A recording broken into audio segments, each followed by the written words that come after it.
I am sure sports. You know me there, from coast to coast representing. I mean, I say this is righteous representing for Omar. You don't know, come get your sports over here from near and far. Boy.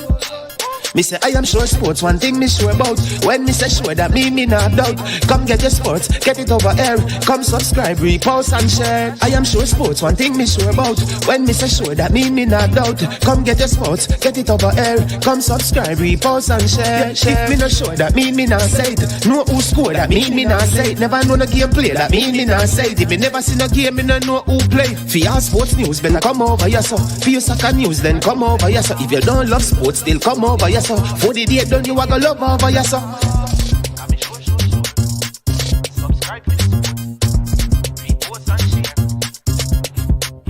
So when it comes on to behavior concerning football, Jamaica is decent. I am sure that if we can get all of these things done, set in place by the end of April, it gives us enough time before the World Cup campaign. Not afraid of no Brazil, no Argentina with these crapper players. We are good enough. Remember to like, subscribe, share. Listen, comment, let me know what your thoughts are. Trick Jerk Marinade gives your meats and vegetables authentic Jamaican jerk flavor. The spices are directly from Jamaica. Spices like jerk seasoning, allspice, Scotch bonnet pepper, fresh scallions, thyme, ginger, and garlic. The key ingredients to a great jerk marinade. 0% sugar and low in sodium. You want to try it?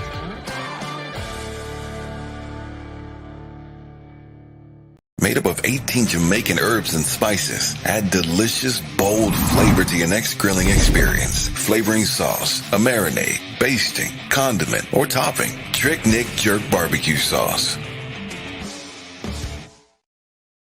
That Sports for the best authentic sportswear. You check Wilton Sports when you want the best authentic sportswear. Wilton Sports. Food change advertise fee. And for roll out the numbers. Remember, no easy laugh, no off. Some sports were for take notes. Them full of dreams and hopes. Then why them come and sell rope? When there is only one, yeah, there is only one goat. And that a Wilson, yeah, that a Wilson, yeah, that a Wilson sports.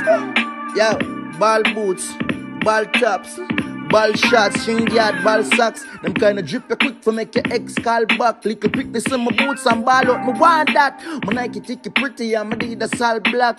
Dribble down you feel it, grip me feel me can't drop. Slide tackle all me own a team and know this not pop. Why? Because I'm by the supper.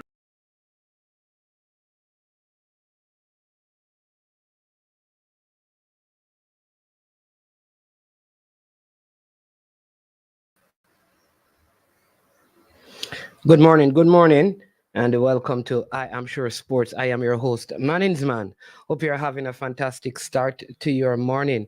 As we begin this brand new day, it is the day that the Lord has made, and let us continue to rejoice and be glad in it. Yeah, I'm going to ask you to give me a second. I think I'm trying something new, but the light isn't as bright as it used to be, so I'm going to make the adjustment. All right. In the meantime, in between time, here's what I'm going to ask you to do for me. Take some time out, hit the like button. If you have not yet subscribed to the channel, make sure you go ahead and do that. And take some time out as well. Yes, take some time out to share the link with someone else. Let us readjust the light. So you have like a minute and 35 seconds to share the video with someone else. I am Maninsman. Stick and stay with us at I Am Sure Sports. Welcome to I Am Sure Sports. I am Sure Sports. You know me there, from coast to coast representing. I mean, I say this is righteous representing for Omar. You don't know, come get your sports over here from near and far. Boy. Me say I am sure sports, one thing me sure about. When me say sure, that me not doubt.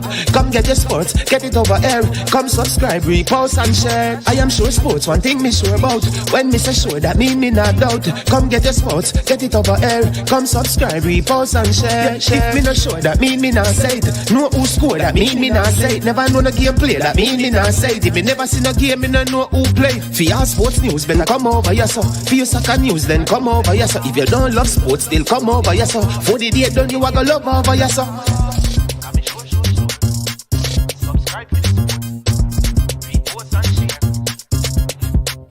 So when it comes on to behavior concerning football, Jamaica is decent. I am sure that if we can get all of these things done, set in place by the end of April, it gives us enough time before the World Cup campaign. Not afraid of no Brazil, no Argentina with these crapper players. We are good enough. Remember to like, subscribe, share. Listen, comment. Let me know what your thoughts are. All right, there you go. So I hope you did as I requested. All right, so we are now back with you. All right, isn't it looking better? Yes, indeed. I like the look. It's looking a whole lot better. Again, welcome to the show. I want to take this opportunity this morning as we begin and welcome all of you. I see Tyrone Williams, bless up, Owen, Dre, Anywhere Sports is here. Big up to Father Bling. Fresh God as usual. One of the best moderators out there. He supports almost all of these channels, even if he doesn't agree with your comments. Enough respect. Brownman Security 33, good sound. Good to see you as well in the comment section. I see Drew Ross in the place as well. Bless up, man, who says he and I are the same height. He used to play in the NFL, so you know I feel good about that. Jason, not the Gooner, just Jason. Big up yourself. RR. You understand me? Bless up. Man of Valor. He already made a comment. He says Ravel is missing, but he's not playing, so we cannot consider him unless the coach wants to invite him for a friendly against a JPL team, because the next camp, in an effort to get his fitness level up. We're going to take a look at that comment. RJ says yes, he is. You understand me? Yeah, man. Warren Webster. Greetings and salutation. Man like Lulu. Bless up. We met you over there again in Dallas supporting the team. Big up yourself. Kevin Reed. I say I should wear my medal. No, man. Listen, we like to stay in the background, and just be effective. Sometimes you must be seen and not heard. And many times also you need to be heard and not even seen. World of football, blessings to you every single time. All right, we always want to share a nugget or two with you, and I want to share with you a definition of leadership that I want you to walk away with today. And this is important because we want to raise up a generation of leaders, you understand me, especially in our Black communities and our Black countries, places like Jamaica. I believe that we in a crisis worldwide where the Black race is concerned, and this is not a racial comment, but to help to the Black man to understand who he is and what he represents in the grand scheme of things in this world. All right, now you may have clear complexion, but you're viewed as Black because you're either Caucasian or you're Black. That's how the world kind of defines it for us. All right, and you have your Hispanics, and some of those are even considered to be Black. But I'm talking to the people who have their ethnic background in the African lineage. You understand me? Where we're from originally, as a people. And I want us to understand that it is time for us to lead ourselves first, because the biggest crowd you will ever lead is firstly yourself. And if you can't lead yourself well, you will not be able to lead others well. Then you lead your family. You understand me? Be a leader.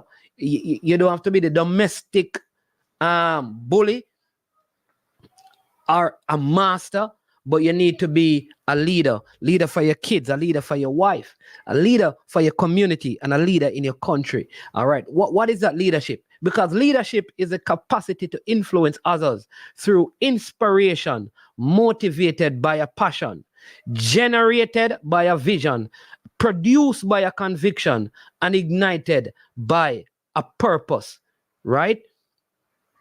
That is what leadership is. When I talk about leadership, the purpose is the reason why a thing was created. It is the intent that the manufacturer of the particular product had in mind while creating the product. So when you understand that concept of leadership, you understand me, how important vision is to leadership, right?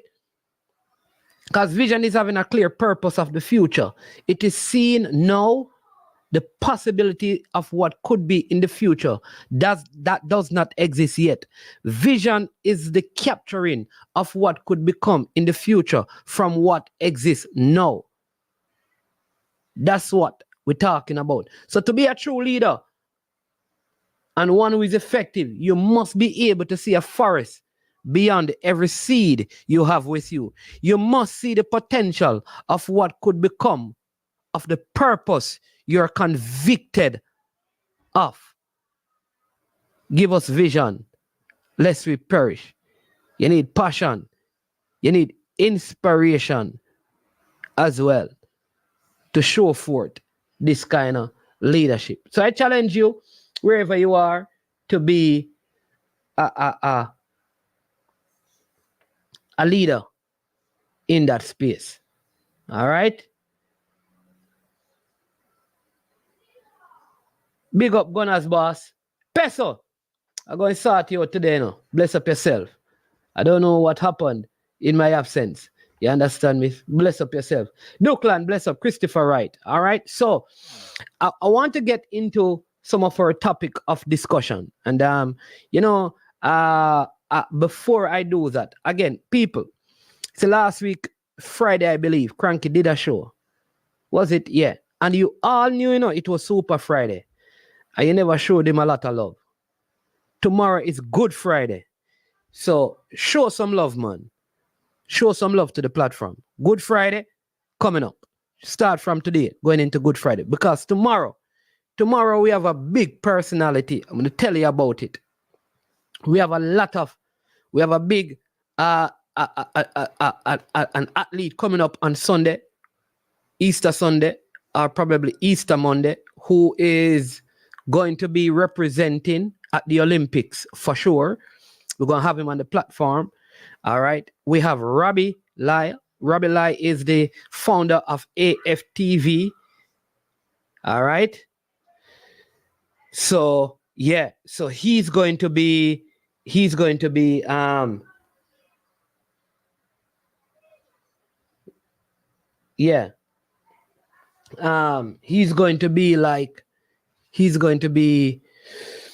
this is Robbie Light. He's going to be on the platform, right?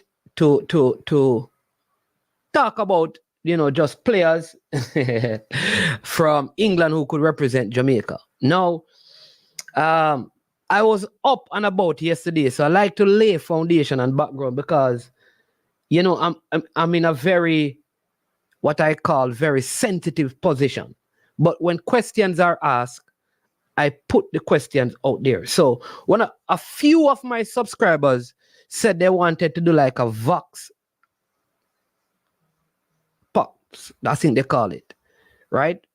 To determine what the people think about Ravel Morrison. This is not the views of Manningsman, right? But it is a question that I thought it would be a good question to ask.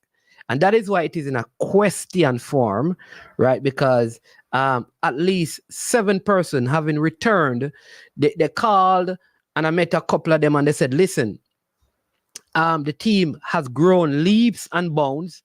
The team is doing so well.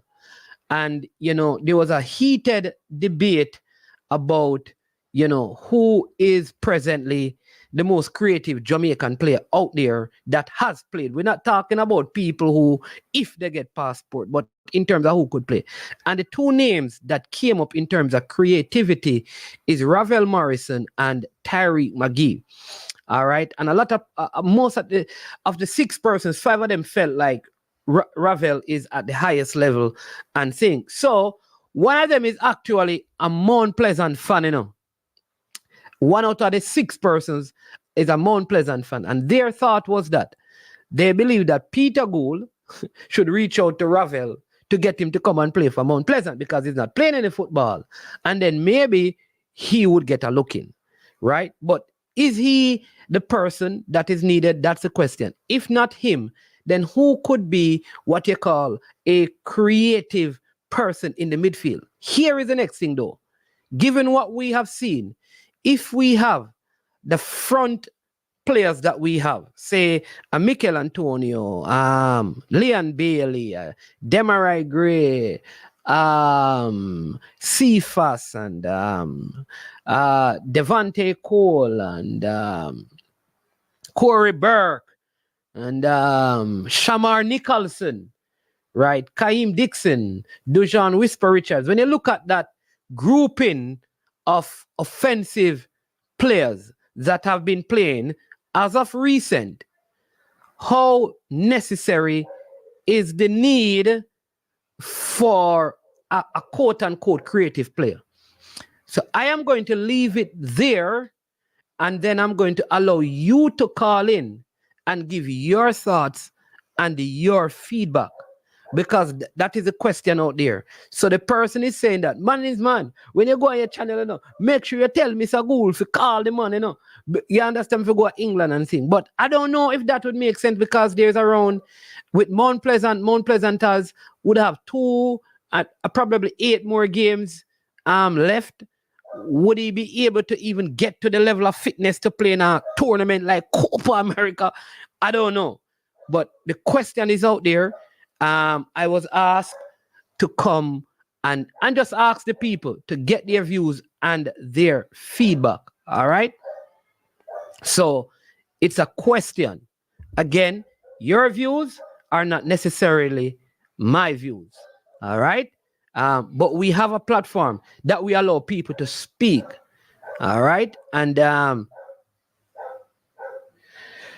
so that is where it's at. So really and truly, it is for you to call in on that matter. All right. Because I have some more important matters that I want to discuss where the football is concerned. I want to big up man like Marlon Glean, president of the Grenada Football Association. You know, he was at the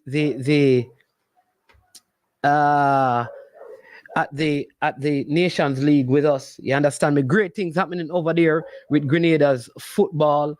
Yeah, love to have him back on. Listen, hey, Mr. Rudolph Speed, if you're listening to this, you are supposed to reach out to Marlon Glean, you know. Mr. Rudolph Speed, don't ramp for the program, you know, because some great Grenadian footballer want to complain at Jamaica, you know. One more pleasant to go on with, man. Sure. I just saw a Liverpool fan calling me. But when he heard that the Arsenal man was going to answer, he hung up quickly. Oh, he's calling back. Hold on there. He's calling back. Let me make sure I get him because he's calling back. This is the Liverpool man, Devo. Oh, where is he? He's gone? Demo gone? Demo, where are you? Demo was calling. Let me see if I can get him back. Demo was calling to give his thoughts. Again, people, it is whatever opinion you have, let's do it in a very respectful way. All right. Good morning. Welcome to I Am Sure Sports. Good afternoon from my side. Good morning to the Jamaicans. Big up everybody. Yeah, my name's man. Just quickly on the Ravel thing, because obviously that's where you start. So for me, it's like it's kind of difficult because we know him don't have a club and all these things. But I'm sure the last time I see, it's been a minute since I've been on his field and stuff. But when I see him train, I must Dubai. think with his team with Benteke and some other things. So I think that he's training, right? From the last time I saw. Obviously training is not the same as being out on the pitch and the man them who already there playing games. Casey Palmer is the one who has been recently playing that role. I mean, I have not been blown away by Casey Palmer, pause, but he's been doing decently. I mean, the last 2 games were underwhelming, but before that, I think Casey Palmer was good for us. So it's kind of difficult. Apart from Casey Palmer, I'm not sure. I'm not sure who else can go in another role there and be like, the 10 or a creative midfielder. This Tyreek Magee thing, I'm not gonna really bring that up because to me, he's not good enough for the team. Okay, Duklan, let me just bring up one name because I don't want anyone to believe that I'm ignoring them. Duklan brought up, Duklan says, Demario Phillips is our most creative, saying that for a while, but it takes a time for some to see. Please, no. Okay. So you are saying, how no. Him and Magee, I don't think that they're good enough. I think Magee made one turn against Costa Rica and played a true pass, and from that everybody a call to him. And in that game, he wasn't even that good. Because remember, Tapper they have to call him one side even. I tell him say he needs to be more involved in the game. So for me, Magee isn't good. All right. So here's yeah, go ahead. Mm-hmm. No, I was just finish up by saying Ravel.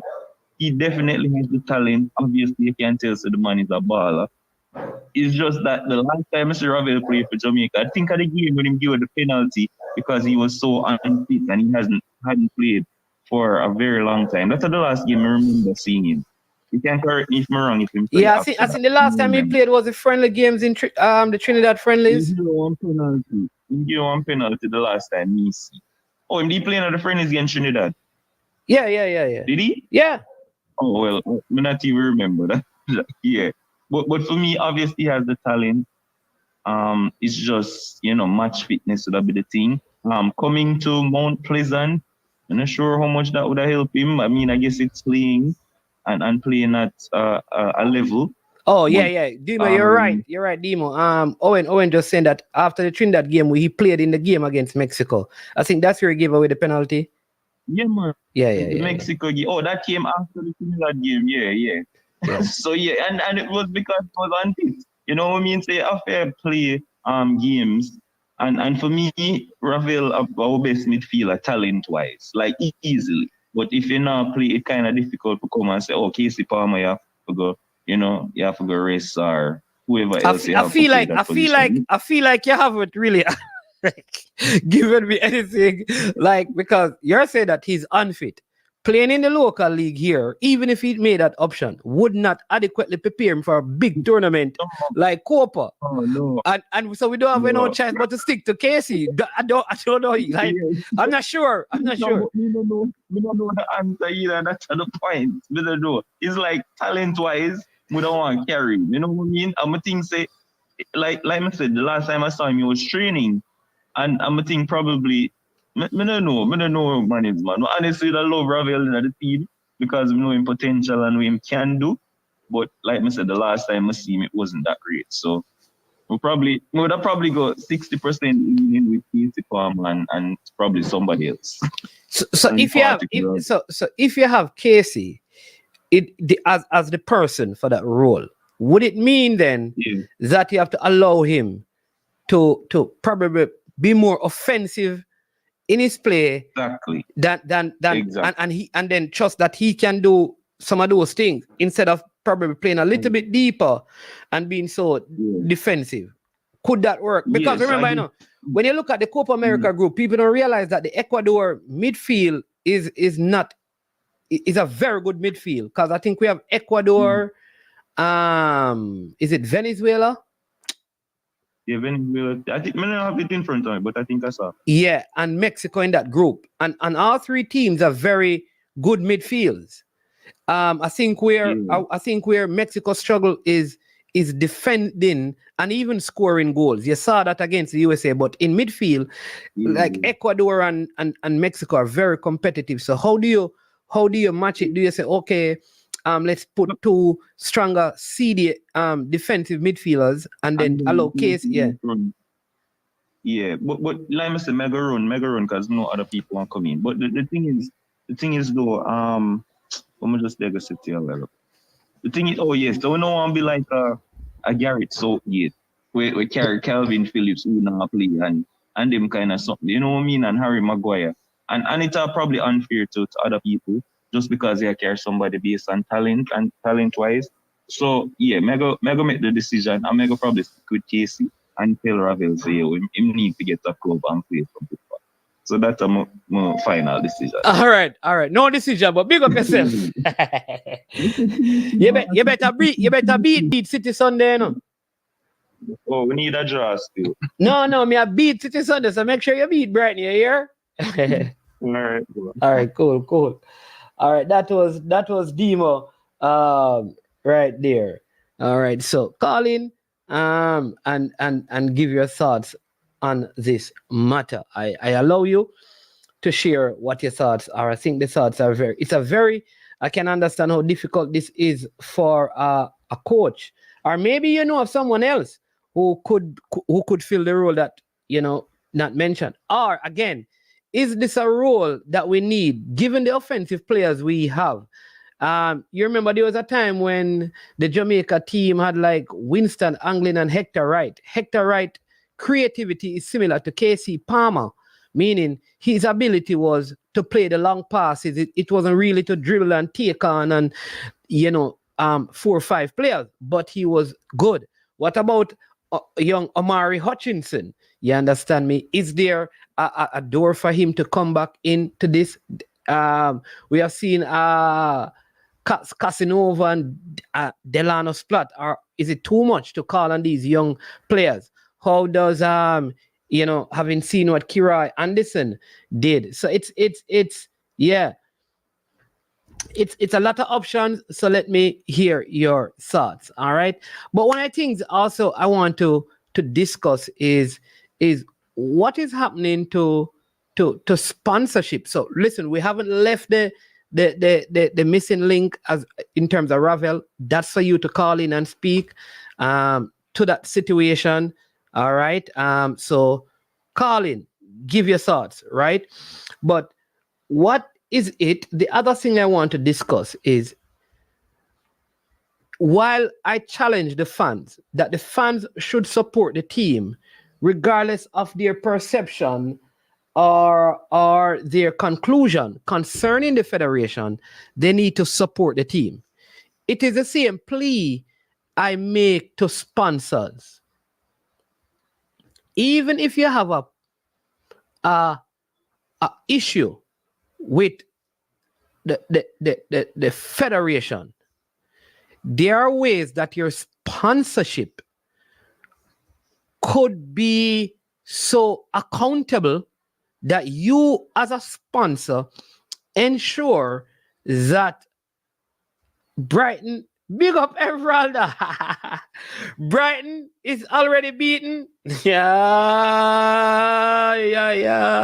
Careful, you go around the Brighton thing, What is it? Yeah. Yeah. Upbeat says, KC Palmer, look, I don't know about that, man. Man. Man, seems you don't want a window. You need a door. For what now? Mr. Porter, let me know. Hutchinson's stock is growing fast. All right.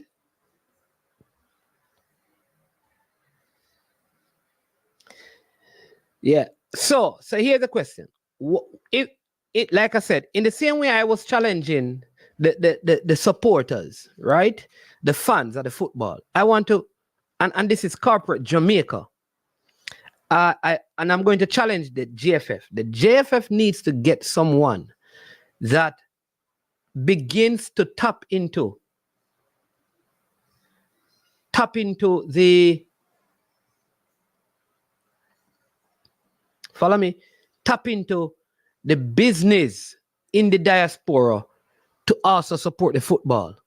We have to begin to look at that, because some of the things that probably the players are challenged with, as you have heard interviews and stuff in recent times, probably the last 2 years, would become a greater possibility if there is more sponsorship for the football.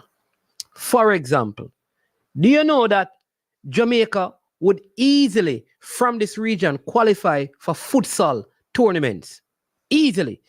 Futsal tournaments, like even the World Cup from CONCACAF, is easy to get into. And there's great resources in that. So there are people in the diaspora who I think the federation can connect with.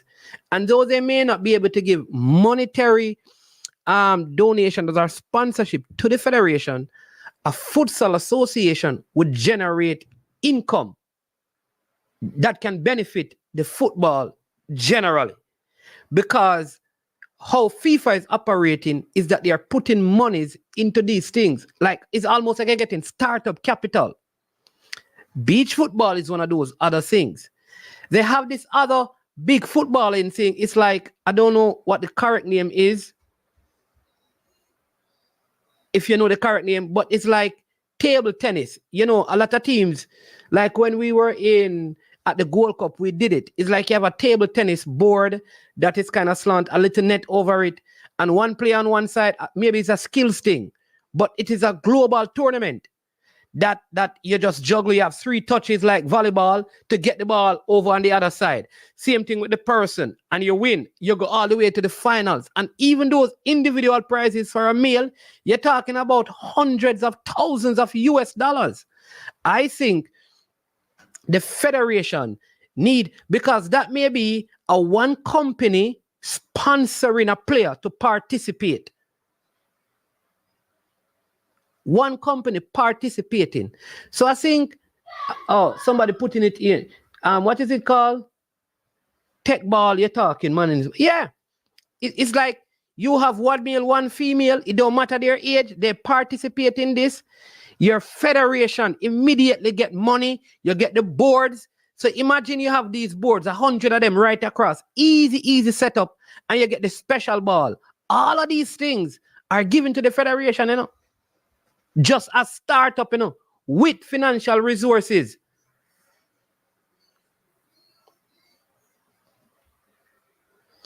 So I think some of these things need to happen. But the local sponsors, when it comes on to the football, man, I think a lot more can be done. A lot more can be done. And people are saying, like, okay, but what do they get? There's a lot to gain. We would love to talk to like the Adidas, because I'm telling you, Jamaican merchandise sells. Like this whole Bob Marley biopic has created a wave right now. This reggae boy's heart and fight on the field has created a wave right now. And we need to maximize this wave. You have ever heard people saying there's a lot of money out there? I believe so. But we need creative minds to begin to put pen to paper and put these proposals in place. But I call on the businesses in Jamaica.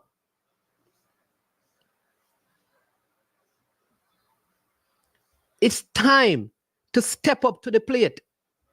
And people don't tell me, I have schools that went to champs. And if they sit down and tell you the struggles that they go through. So while we see large crowds at champs, and there is a big main sponsor, a lot of the schools, what I call it, the smaller size schools that participate in champs struggle financially to the point where the schools end up having deficits. So this idea that a lot of money is pumped into champs,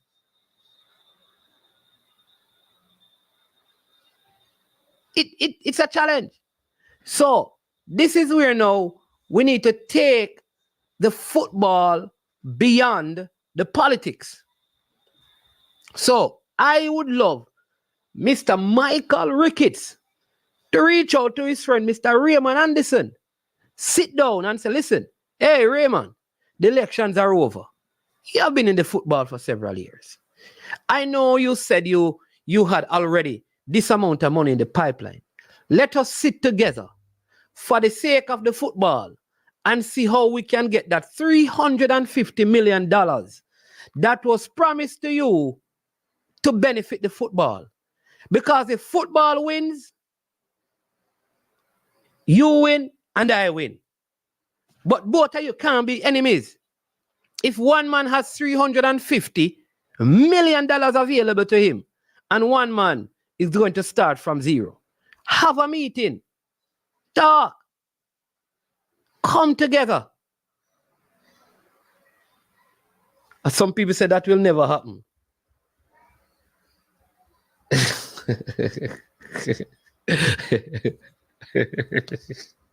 And then say,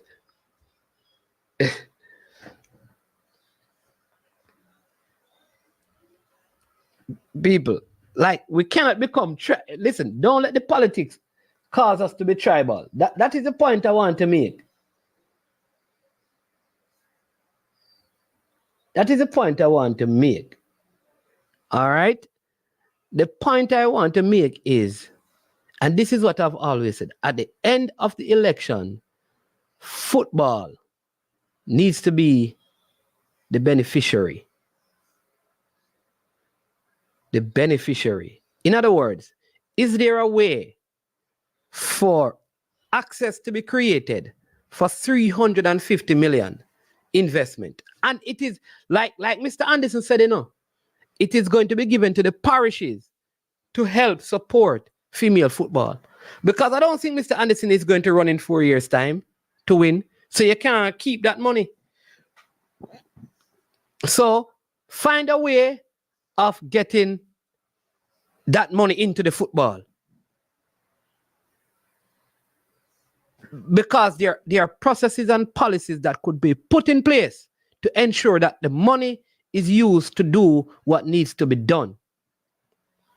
So we need to find and seek out sponsors and sponsorship. And corporate Jamaica needs to come on board. To come on board. You know why the United States continue to host these things? It's not that they are a top footballing nation. It is because, here's what's happening. It's because people want their country to do well. And when they put the money in it, they know that there's going to be a benefit from it. You think Adidas is doing new merchandise and buying new stuff and extending the plan because there's no money to be made? I want to say to corporate Jamaica, if Adidas can make money, you can make money. Puma can make money, you can make money. So there's a way for you to use the football as a vehicle to create wealth for your companies. Come on board.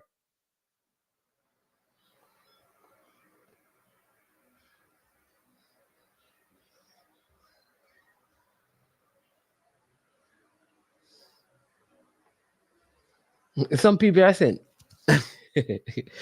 all right, let me take some comments. Mr. Brother says, man is man. This is one of the reasons we need people like you with great minds to be involved in the football. I'm going to challenge you to bring that union together to have that discussion. All right, Mr. Porter. People, remember, you can call in and tackle, take on. I prefer when you call in because sometimes when you type, it is not, you don't get to express yourself in all its fullness.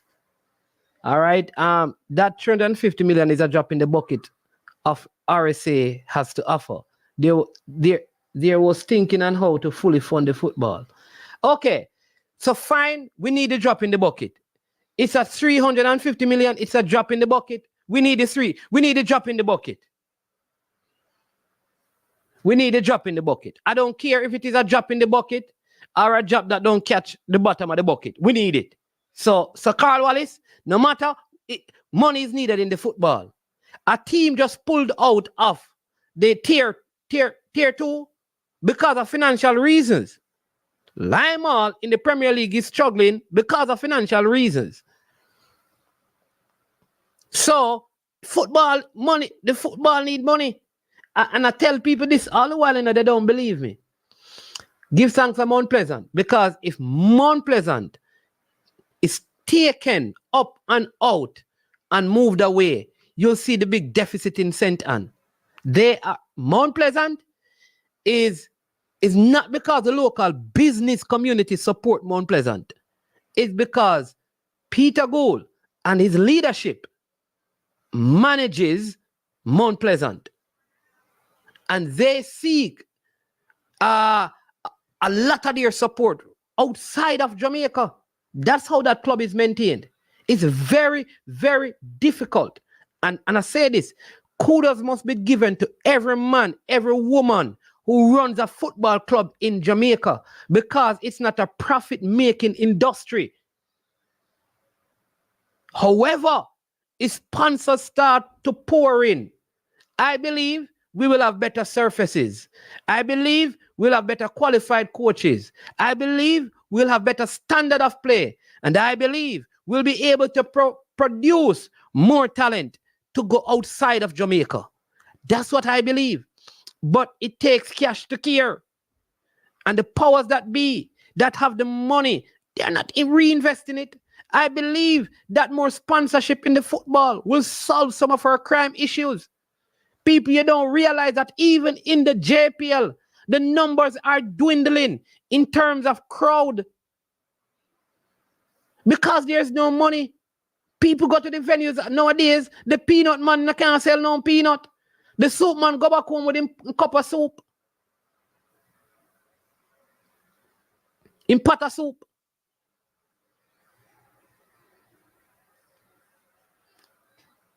We need money in it. And some of the companies will have to say, listen, just as social intervention and social impact, listen, our company will give this. There are many benefits, however, to be derived from it. We have a caller coming in. Good afternoon. Welcome to I Am Sure Sports. Good afternoon, my name's Matt. Good afternoon to all the listeners. But you're actually preaching. Well, for your companies. You're actually preaching to the choir. Who? The JFF from before Borrell to every administration to the present echoes what you said. There's not enough funding to do what they want. And perhaps that was all a part of why they had the money issues with the 2023 World Cup ladies. The question is this: should corporate area run to the Football Federation, or the Football Federation prepare and put forward marketing plans which would benefit the various corporate entities out there, inside and outside of the island, who would be willing to partner with them to fund the football? I think that's a key.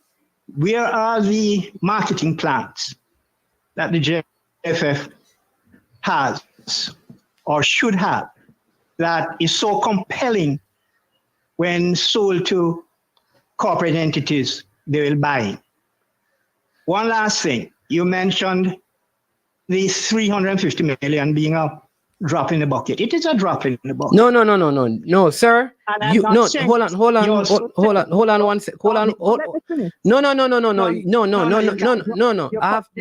I'm not cutting you off. I'm just making one. No, man. I'm not, sir. Yeah. They're not hearing you because both of us are talking. Let me correct you. All right. You are the one who said, I read your comment. I did not say, this is what you said. This comment was from you at 11:43 a.m. It says that 350 million is a drop in the bucket of RSA has to offer.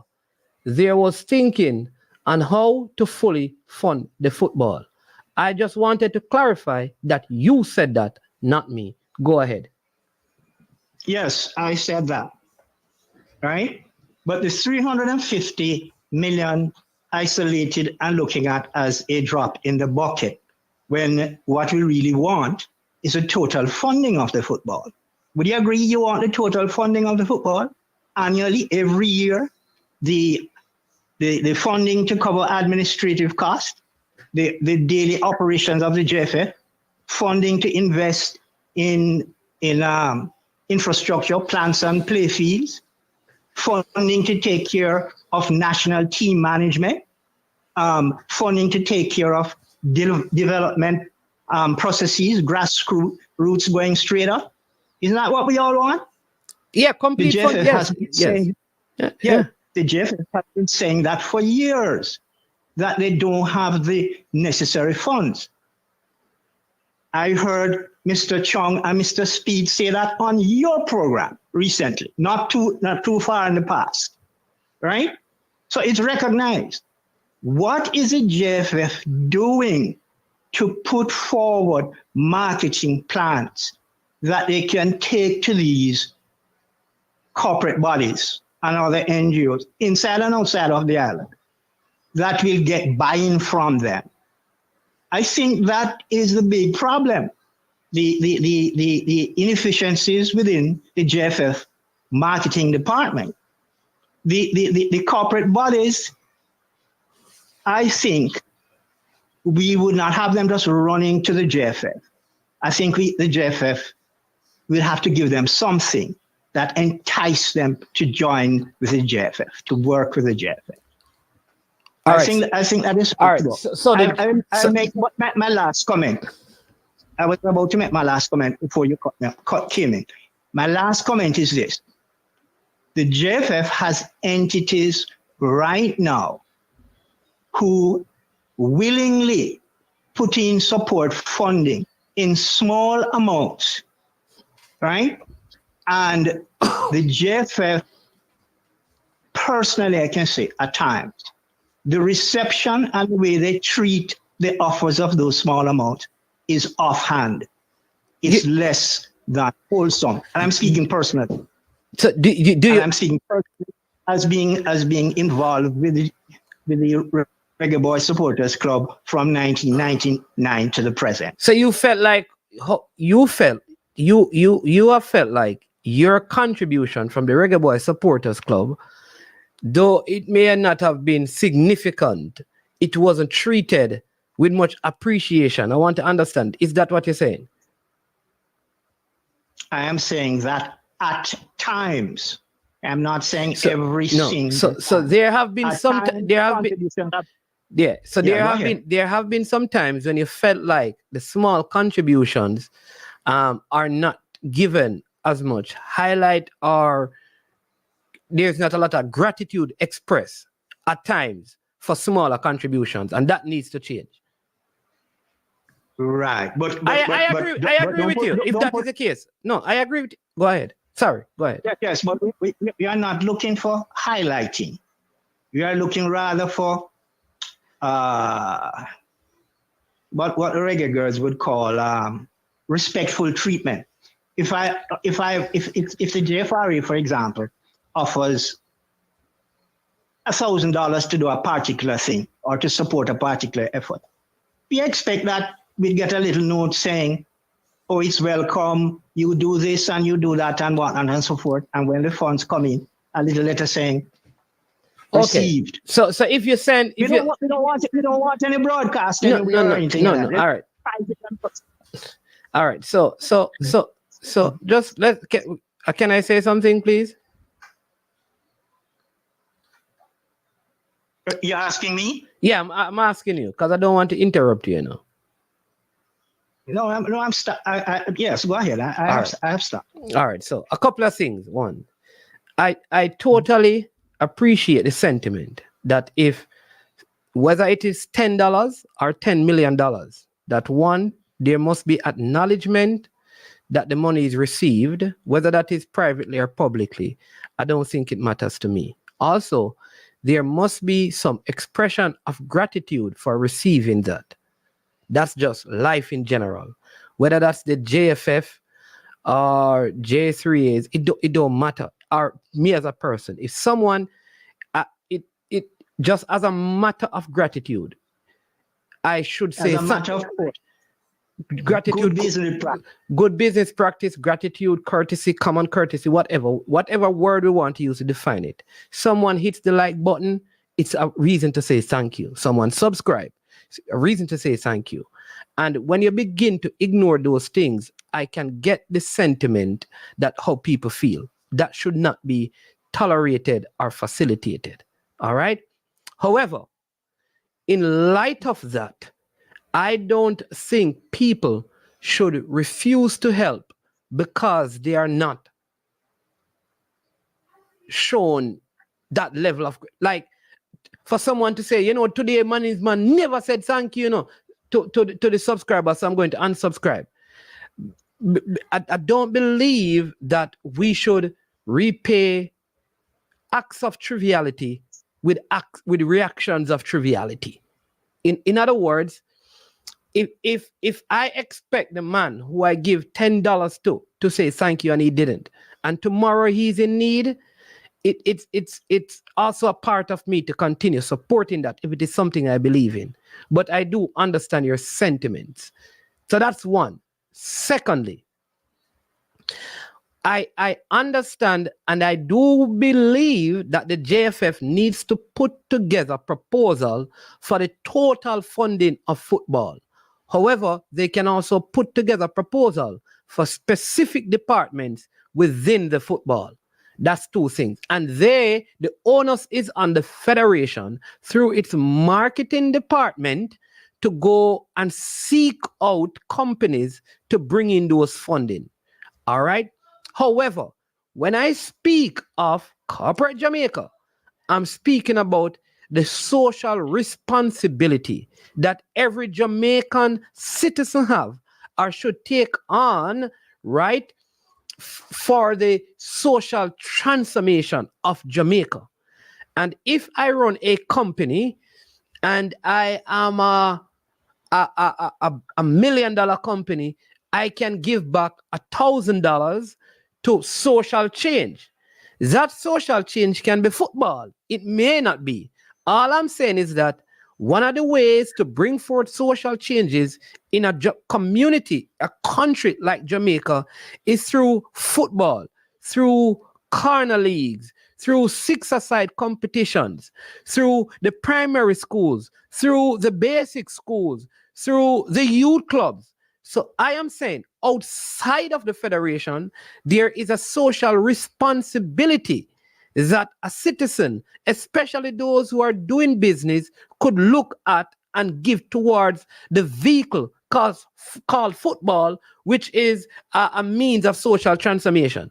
So I agree with you that the JFF should, but I also believe that companies and businesses should look at a vehicle of social transformation being the sport of football.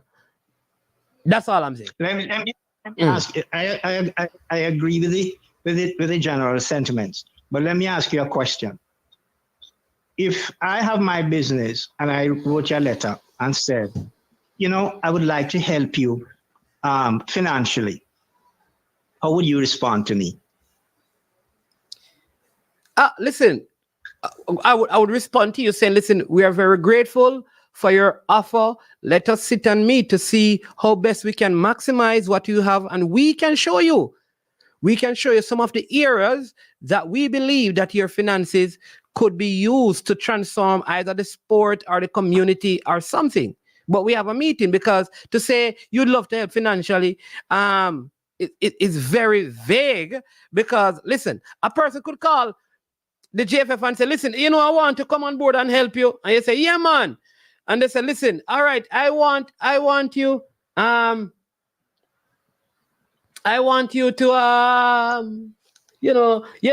they say, listen, I see the guy struggling, you know. I hear that man can't do them own a room, you know.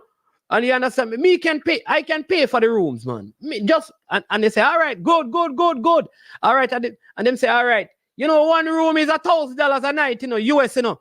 As just hypothetically speaking, people, no one make sure $1,000 a night, and it's 10 nights, 10,000 US a player, you know. You understand me? And it's 20 players, 23 players, you know. That is 200. And the man say, no, man, me that think like say. Me that think like say, me that another do a Airbnb and the man get them own room, you know, cause me that plan for giving you like $10. Cause sometimes, you know, what people have in mind, you know, is so far away, but they think it is big.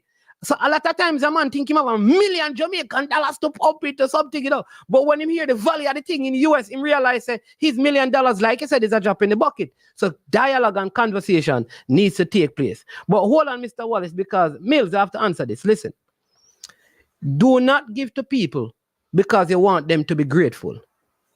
Give to people because you have a conviction to be kind, regardless of people being grateful. It would be good for people to say thank you. But when I go and give to people, and I do it often, thank you don't motivate me to continue giving. I continue giving because I'm always looking for a way to help somebody else. That's me. For you, it is different. I don't do what I do because I want thank you. Getting a thank you is good. But if I don't get it, my strong convictions tells me to continue doing it. That's me. No, you have made two assumptions. One is that making an offer to the JFF would turn up and say, yes, he'll accept the offer. And they would meet with the person and so on. But when they meet, they wouldn't have plans that could fit in. No, Mr. Person has. Sorry, Mr. Wallace, but you just did something. No, you asked me if someone came to me and said they had this, what would I do? Now you're saying that I am making assumptions about the JFF. You never asked me about the JFF. You said if someone came to me and asked me. Okay, you are on to this concern. But I was always calling with football in mind. And the JFF in mind. No, but I don't know the JFF. I can't answer for how the JFF would respond, but go ahead and make a point. All right, that is one point. I think that the JFF should have the various plans and records so that they could meet with the person who makes the offer if somebody just came out of the woodwork and made an offer, right? But I think we're switching the onus from the people who are in charge of the football and running the football. Those are the people who should go out and look the funds. But I said that. I said, listen. Yes, but the emphasis that you put on the people who offered, I thought. Let me say it again. This distraction toward the main point. Let me say it again. From my perspective, should be the JFF should be the one that think the first. Right. So the second thing no, man. Let's have a discussion because sometimes you ask one question and you ask me a personal question and then you create a JFF situation, which is unfair to me because you are asking me a personal question and then using my answer to report and speak on JFF matters. And I told you I agreed with you. So I was not clear. I had one thing in my mind. I was thinking of the football and the JFF. So let me just respond. So I agreed with you. So let me respond let me respond to this. Again, the onus is, and I said it before and I'll say it again, is on the marketing department of the Jamaica Football Federation to go out and seek sponsorship. It is not for them to sit down and wait on corporate Jamaica to run to them.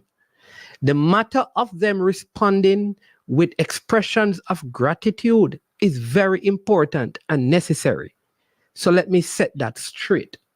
However, as it relates to the social impact the sports of football can have on Jamaica, I personally believe that businesses in Jamaica to see sports in general as a means of impacting the social fabric of Jamaica outside of the Jamaica Football Federation.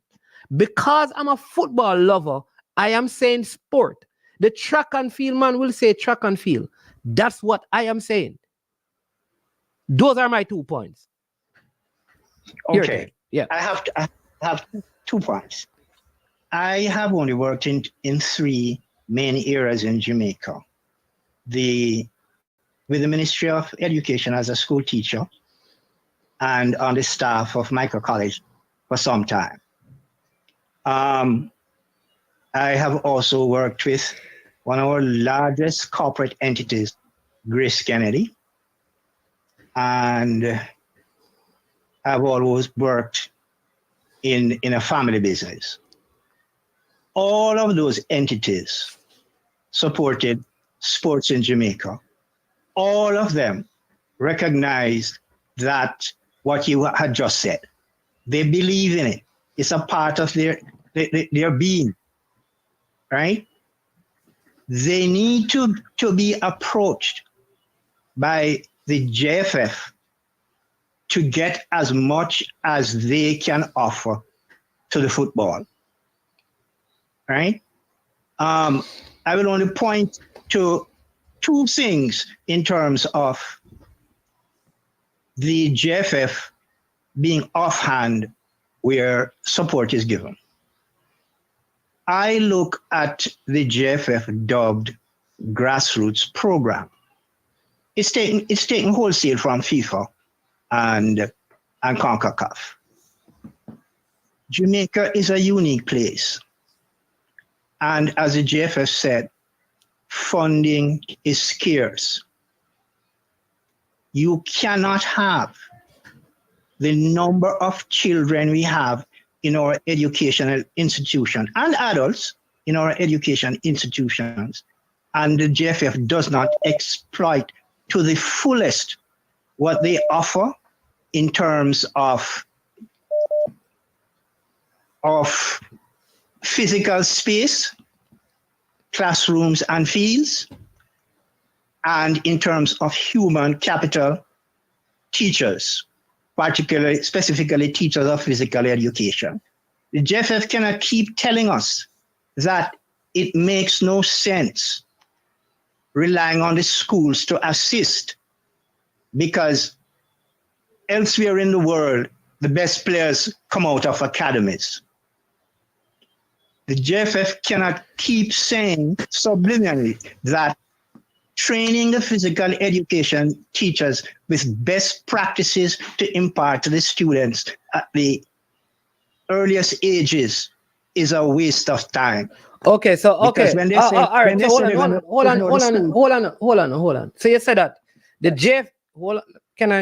So you have said that the JFF has come out and said that this. Let me give you what you said. Schools cannot assist the football. The JFF has said that. That is your interpretation of what I said. But sir, you said the JFF cannot come out and say the schools cannot assist. Those are your exact words, sir. No, it was not my exact words. My exact word said the JFF has a grassroots program, and they cannot continue to ignore. I am now paraphrasing because I can't remember the exact words I use. You probably have a recording and you can play it again. You cannot continue to ignore the schools. No, they cannot continue to not fully exploit. I remember using the word exploit what the school has to offer in terms of number of kids and in terms of adults who could assist. The JFF is not fully exploiting the schools, have they? You think so? And if you fully exploit after so many years, and let us shorten the JFF years and say from 1998 when we were to the World Cup to now, in effect, you are saying you are ignoring them. If you're not exploiting them, you're ignoring them. What do you mean that they need to fully? Hold on. But aren't all right? What do you mean that they are not? That's your question. Yes. Let me say one thing. Let me Mr. Wallace, just you have been on for 22 minutes. I'm not interrupting you. I'm saying that I have other persons calling, so I'm going to give you a next minute to talk, and then I'm going to move on to a next call. All right, so go ahead. Your question was, what do I mean by they're not No, man. Just no, man. Forget up. I mean, just go ahead and make your point, because I don't want to delete. I can't forget. Okay, I can't forget that.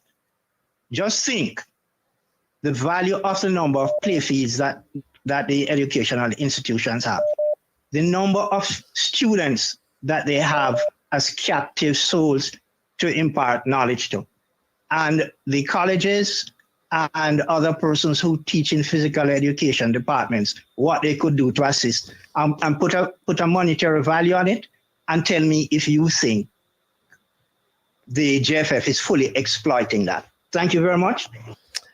Always good listening. The program is interesting. Continue on. Man. Thank you. All right, then. All right. That was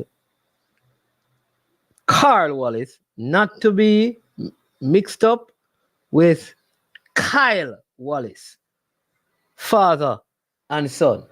So the father has called Kyle. I have not heard from Kyle in a while. Maybe he's in denial after the election pile. Kyle, what's going on? Yes, people, remember, I still need to hear your thoughts on the Ravel thing. Yeah. So let me know. Yeah. Where are the sponsors? I like what Eagle Republic has said. He says, Manins, I would suggest and adopt a player program to help offset the travel costs for the players. For example, using adopt a player to help upgrade flights to business class.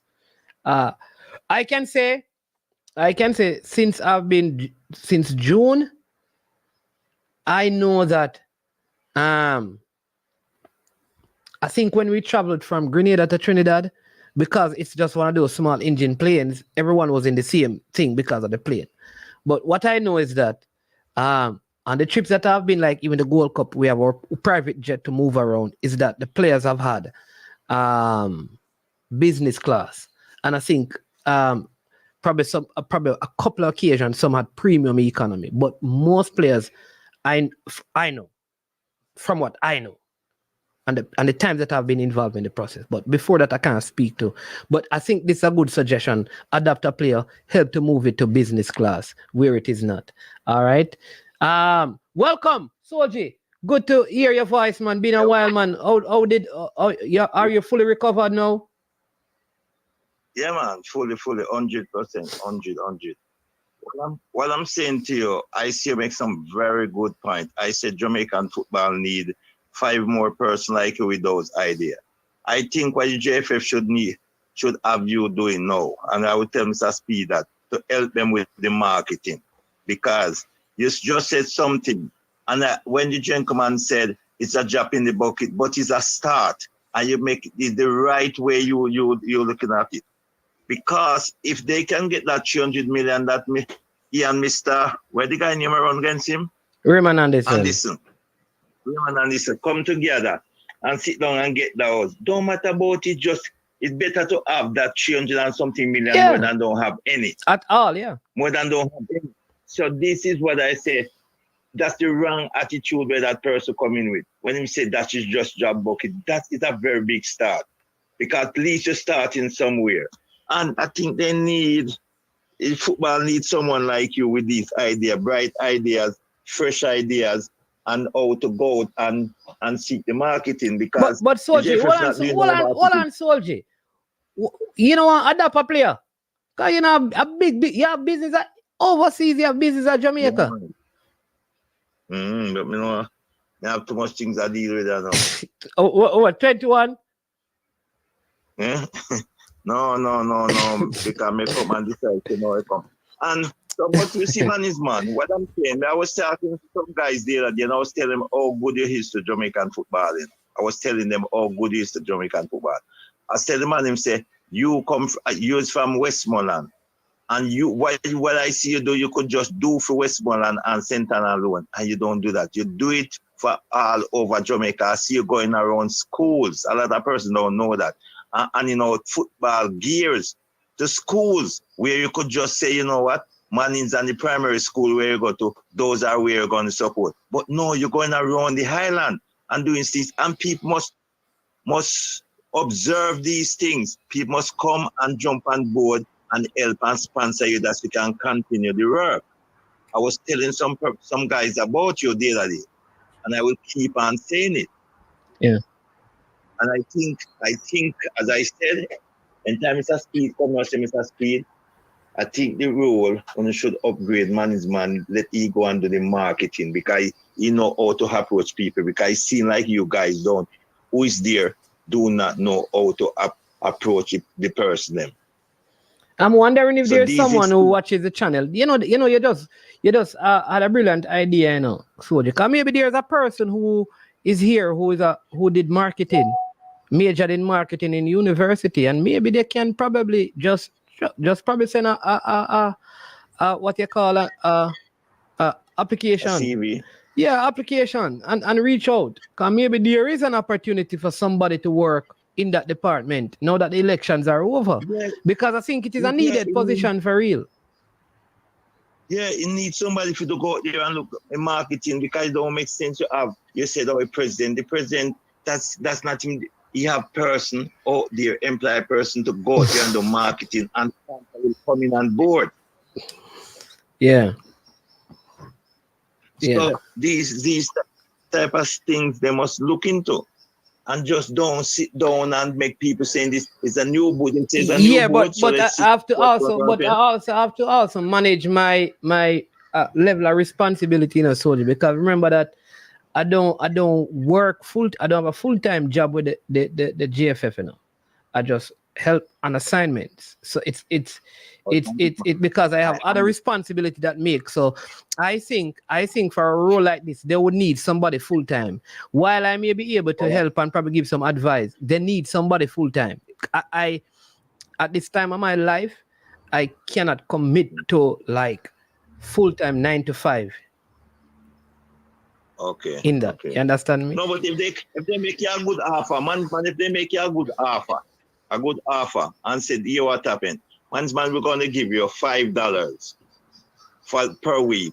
And this $5 per week, when you look into it, you say, you know what? I can't take this job. Monday to Friday. You come and you get two. Yeah, but soldier, you know that as well that money is not all, because you have your family. I know that money is not all. You have to deal with your family and so Yeah. forth. So at the end of the day, you have to also know that money is not the only motivation in making decisions. That's very important to capture in all of this. And sometimes you may have good ideas, but the execution of that you may not be strong at. So while I appreciate it, and I say it is something that I could give advice, and I think that there are people who are expert in that kind of a field who could bring great value to the program. But you're making a very good point. But we have Unseen Sports TV, Coach Javan Parchment, on the way to doing his C license now. You understand me? Sporting a I Am Sure Sports shirt over there, red, green, and gold. You understand me? Yeah. But he's here with us, soldier. But anything else you want to add? No, go ahead and bless the person. All right, yes, you want me to tell about Limal from the beginning, sir? You believe me now, sir? Yeah. Yes, but when as what you were telling me from the beginning, but in the first place, them don't have a structure there. Okay. And that is the problem with a structure that if you don't have a structure. If you don't have a proper structure, that's why what would I answer? Yeah, Unseen. Go ahead. Go ahead, Unseen. Oh, somebody said to soldier said there was a structure. The structure got damaged because a person left who started it, set it, and was monitoring it, and then him leave it. So everything all crumbled. You hear that, soldier? No, you haven't seen, sir.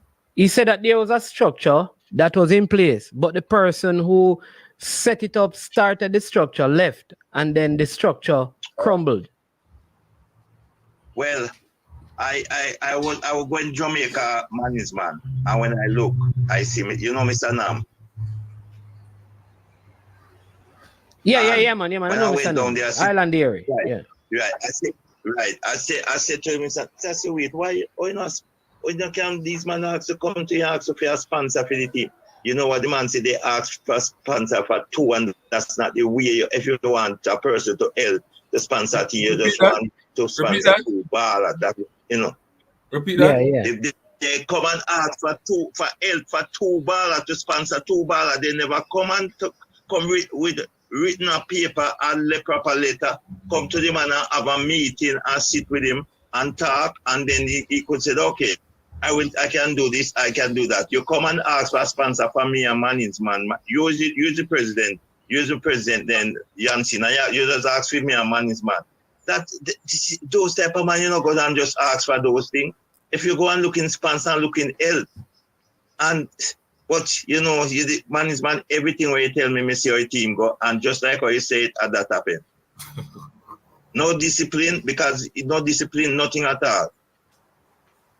Everything starts from everything start go downhill, you know. When and senior ball of them then drink too much rum, man. And you cannot go training and walk with the tobacco. You know, you cannot go training and walk with the tobacco, you know that. Really? When I go trade with Hennessy back, soldier, enough bring speculation on players on the program, you know. Cause I don't believe that the players. Me not talk speculation, you know, but you know, I'm start that. All right, no, don't start that. Do that, but me not talk, but me I tell you say, man, a guy needs to when you look up a back, that's me say. When me and Board Belly have here, because I say, watch, when the mama got football, they really have here. Our rum football, our bar football. Soldier, we're here from Madison. Big up yourself, you know. I'm glad that you're doing well, you're in better health and things. Yeah, man. Yeah, man. All right, then. All the best to you and your family. Thank you very much, man. Wish you and your family well, yeah, man. All right, bless soldier. up unseen, bless up yourself, unseen. Yeah. Yeah, unseen. Brian is asking where you're doing your C license, boss. St. Catherine. St. Catherine. You're not hearing us so loudly, you know, unseen. You hearing better now? Yeah. Oh, you're doing it in St. Catherine? Yes. Okay. When is that? Start already. We started last week, Saturday. Sunday. Oh, yeah? How is it going? Our session Thursday night online, and then, Tuesday night online. Our session today at the Prison Oval at 4. Okay. So how is it going so far? You know, it is interesting. You feel like you're learning something. You feel, you know, it kind of. So you realize that you're just realizing that, you know, where you didn't know, you never really didn't know nothing about the football. No, things you know, man, but you get to apply, you get to focus on the finer details. That's it. You know it, you know. But them give a different mindset to say, hey, don't just brush on the surface. Get in depth. You get what I'm saying, man? Okay. So that's learning, you know. As that a person's teach, right? But they don't evaluate. Not true. So teach, don't evaluate. That is on the teacher. What that have to do with the student learning? No, I'm just saying. As that person teach. Remember, I said them a teach you for coaching us. So I'm just saying. Yeah. So we are coach. So we're coaching, right? But we don't evaluate. We know so we must evaluate, but we don't evaluate. Oh, Brad. Brad says, how comes is that a secret? Because I completed the D license, I didn't know anything about. I guess he said he didn't know about the C license going on. Tell him I'm in the Elite 6 now. I'm in the Elite 6. I'm not in the. I'm not going to tell him. But how many persons doing it? Around 20, 23. There about 23 persons. So would it be too late for him to join now? Too late for him, man. Get where up get. Okay. Yeah, but what you have to say on the topics at hand? You know, is Ravel a missing link? You know, you did a show on the Nations League 11 to right call up Hector Lembikisa. Anybody else from Jamaica you think could have made it? You mean locally or just in the CONCACAF 11 where you talk what local have to do with that? Okay. I think maybe Damian Lowe, but I think maybe at his position you have person with better passing accuracy than him. Okay. Yeah, because him tend to give away the ball so when he win the ball sometime in the middle. Maybe that is what they look at somebody else at better passing accuracy than him. Or maybe somebody who scored. Yeah, you also did a show that I thought was interesting. Speaking about Michael Hector and that Jamaica owes him an apology. True. What about you? I apologize in that video. Oh, you apologize? Yes, but me say some of the blame must go towards the coach and play me in the wrong position too. Like, with more and no. When we were talking about Hector, we were talking about centre back and you had King over him. You don't remember? You and I had a conversation where you had King over him. Yeah, at the time King was better. Okay. Yeah. And at centre back than Hector. At Hector, yeah, at the time. King was better at centre back. At what point was that? When King break out into the national team, he get his opportunity and play for the national team. He looked better, in my opinion. Okay. That's fancy sports opinion. You may agree, you may say I'm mad, but that's what I saw. Okay. Yeah. What a scene. Brian says he received a 97 grade in the D license theory. Ask him what you get in practical. Him say he received an overall of 86%. No, I want him to give me the practical grade. I don't want him to give me the overall when he take out the practical. I look like I want a big jump back down that, the practical. Oh, Christopher Wright said you'd have picked Blake over Turner.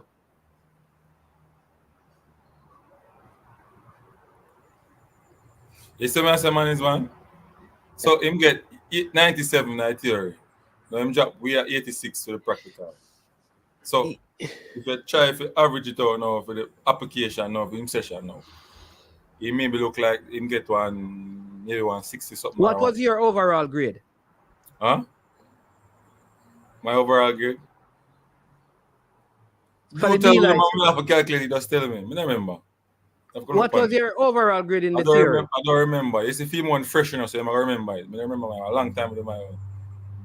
You get above 50? Oh. You can ask that. You get above 90? Never get so much. Never get 90. You get above 85? I think I'm somewhere there about. So you're the man the far off than unseen, man.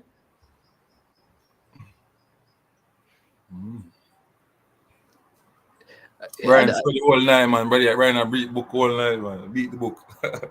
So you never study? No, sir. It's going to exam, man. Kyle Wallace. Big up, Kyle. Kyle has returned from self-imposed exile. He said JFF isn't serious. They need a marketing and event planner and pay lip service for progressive ideas.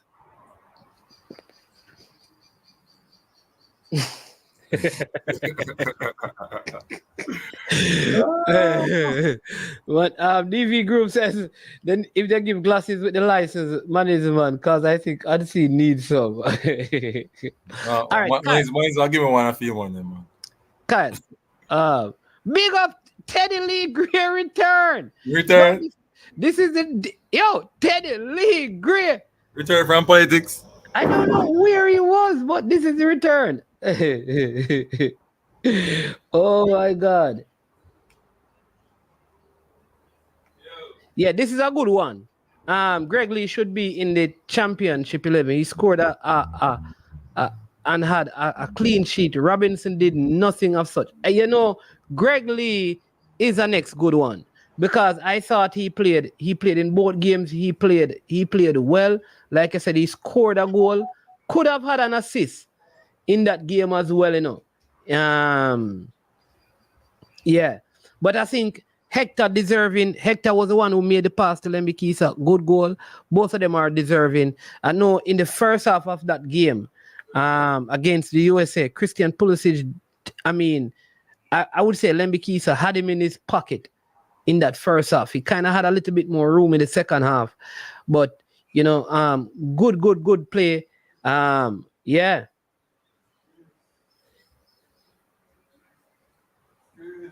Well, unseen. Mr. Port, I have a question for you. I don't know. Good question. The sports perspective. You know what? He did an interview on the channel that he was supposed to more than a year ago, but I think they have moved on. I think he has moved on from that position or that consideration for that position, and it would appear that they have moved on. Mr. Speed, if you're watching and you have you can give me some clarity on this. Where is the JFF going in terms of marketing? Where are they going right now? Would love to know that. What is the next step for the GFF in terms of marketing? Unseen, answer Mr. Porter question now in the meantime. Management, let Unseen show you his evaluation assessment. On what? Teaching, coaching, which one? Man, put more clarity on the question so I can understand what you want with your evaluation assessment and whatever.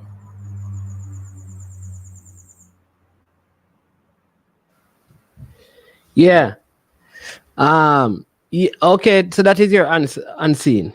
Man, you know, I mean, I like, me not stray from your point, topic, and so on.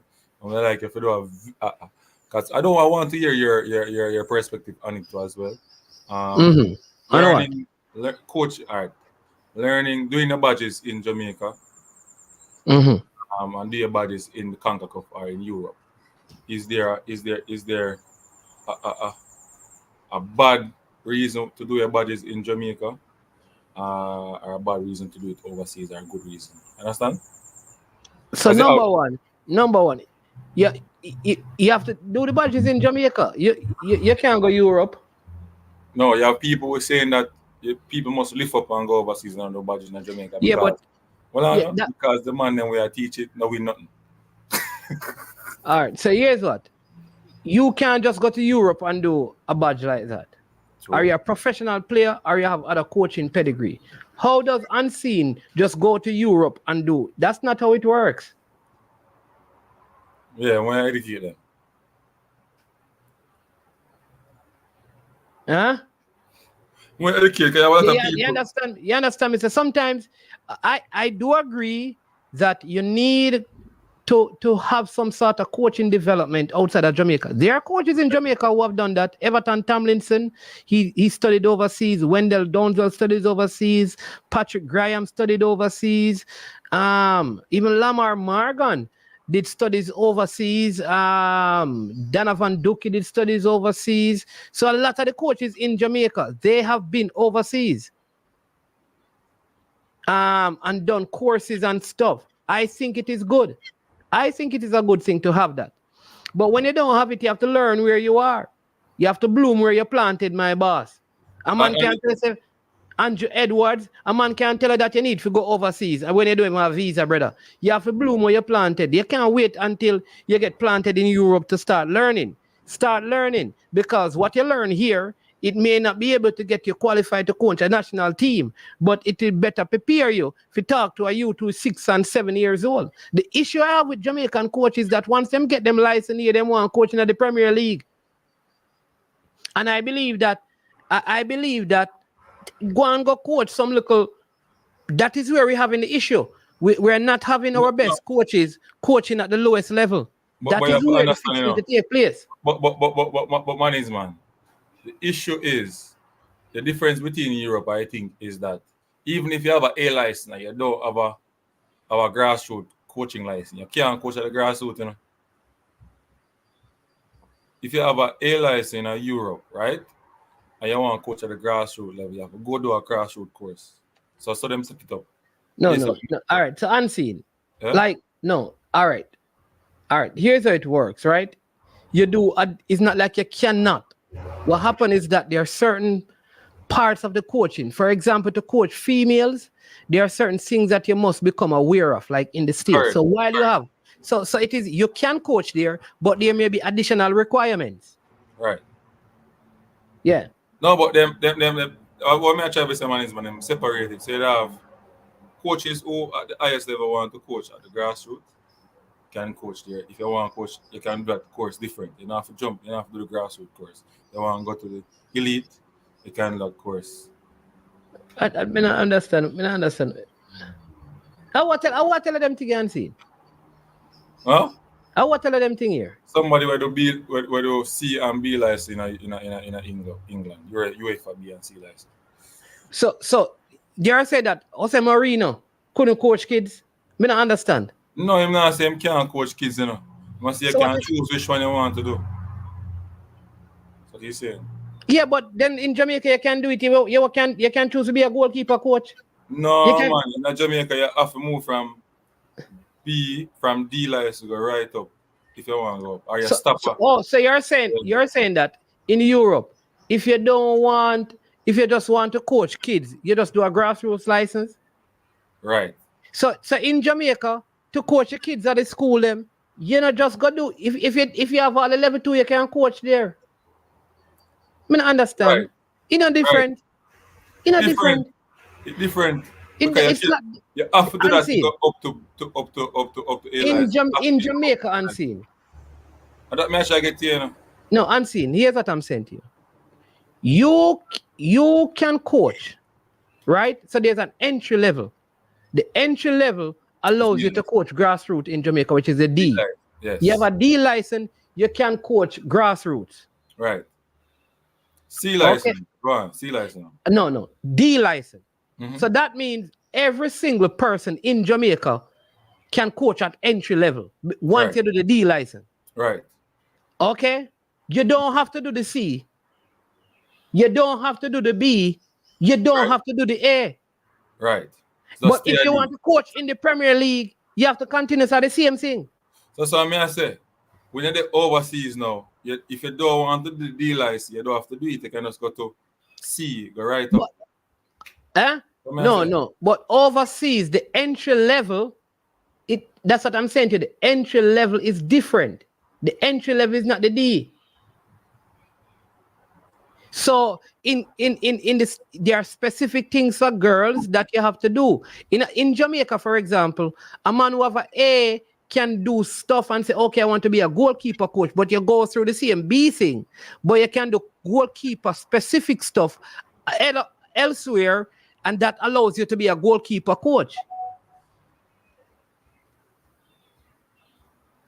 So I don't know. I don't know that there is much difference still, but I think I understand. Sometimes we try to complicate this thing, but all I'm saying is that this is a no. You understand me? I mean, I don't know. I don't know. I don't think this will be nice. But my point is though, when we have issues with the people in management, is when they must say the coach, the person who teach the course, don't have any pedigree there. You understand? Well, it is the same thing. The people who teaching. So, is it that the people who teach in our schools, they don't have any pedigree because they have never taught in Europe? Like, come on, or police, they can't teach you to be anything because they have never policed in Europe. It's people's opinion. I'm not gonna really debate with no man. I feel them opinion that my opinion is different.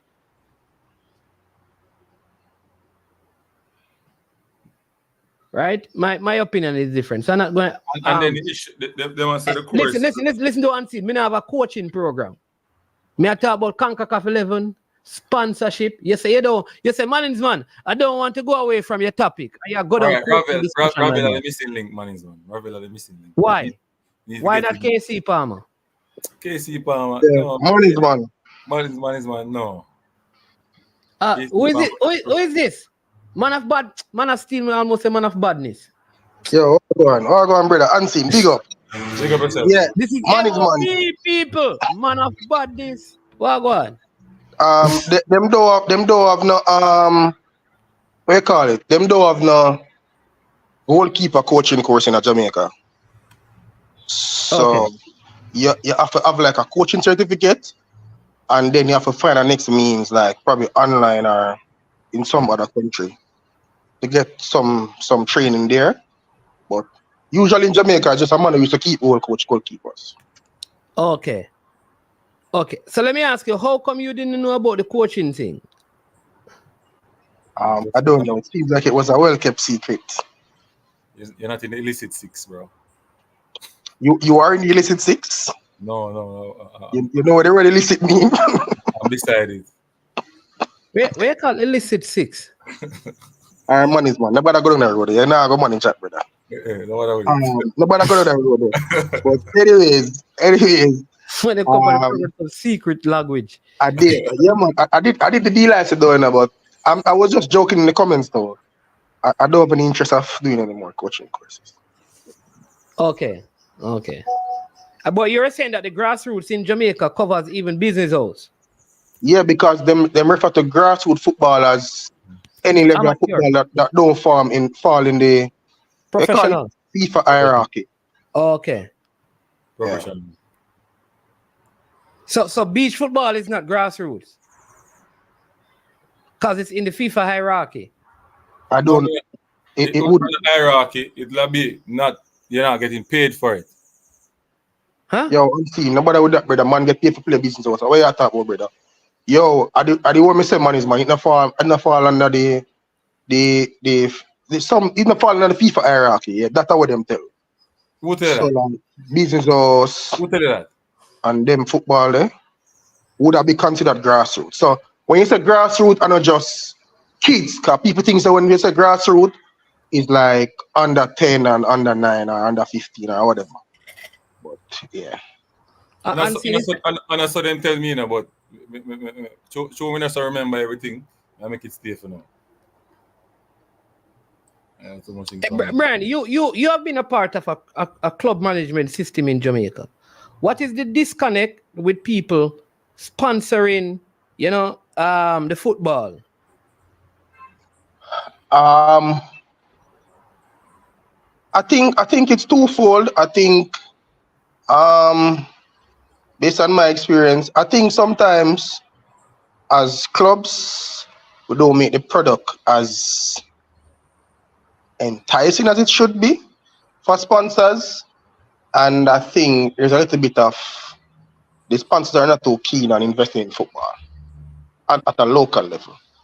But I think it's twofold though. So I think if the clubs made their enterprises more marketable, they could possibly get some more sponsors. But I don't know if they would get like for example, large scale sponsorship like what they get at Champs or other events.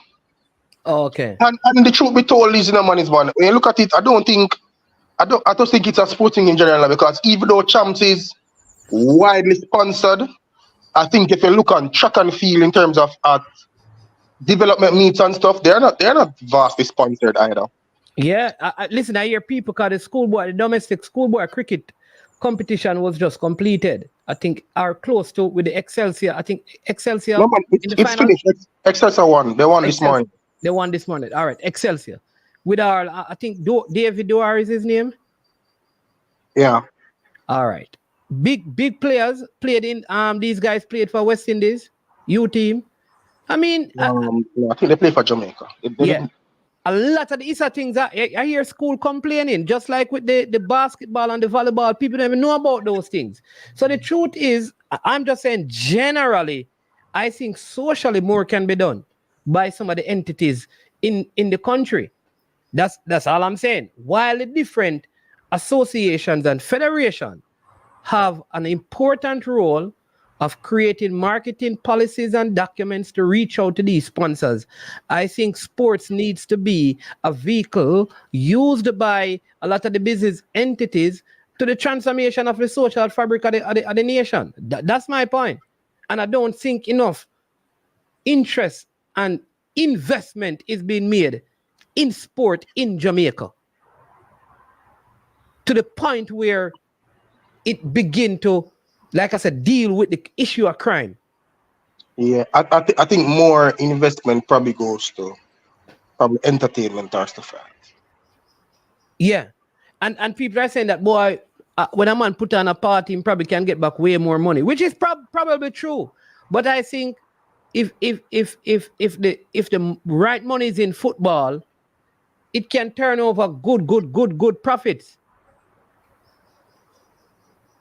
I see Gunners Boss saying on April of 2023, the US Soccer and Sports 5 launch partnership to expand Federation's media presence internationally. Global agents with expertise in soccer marketing and international something. So that's the next good point because USA realized that the World Cup is coming in.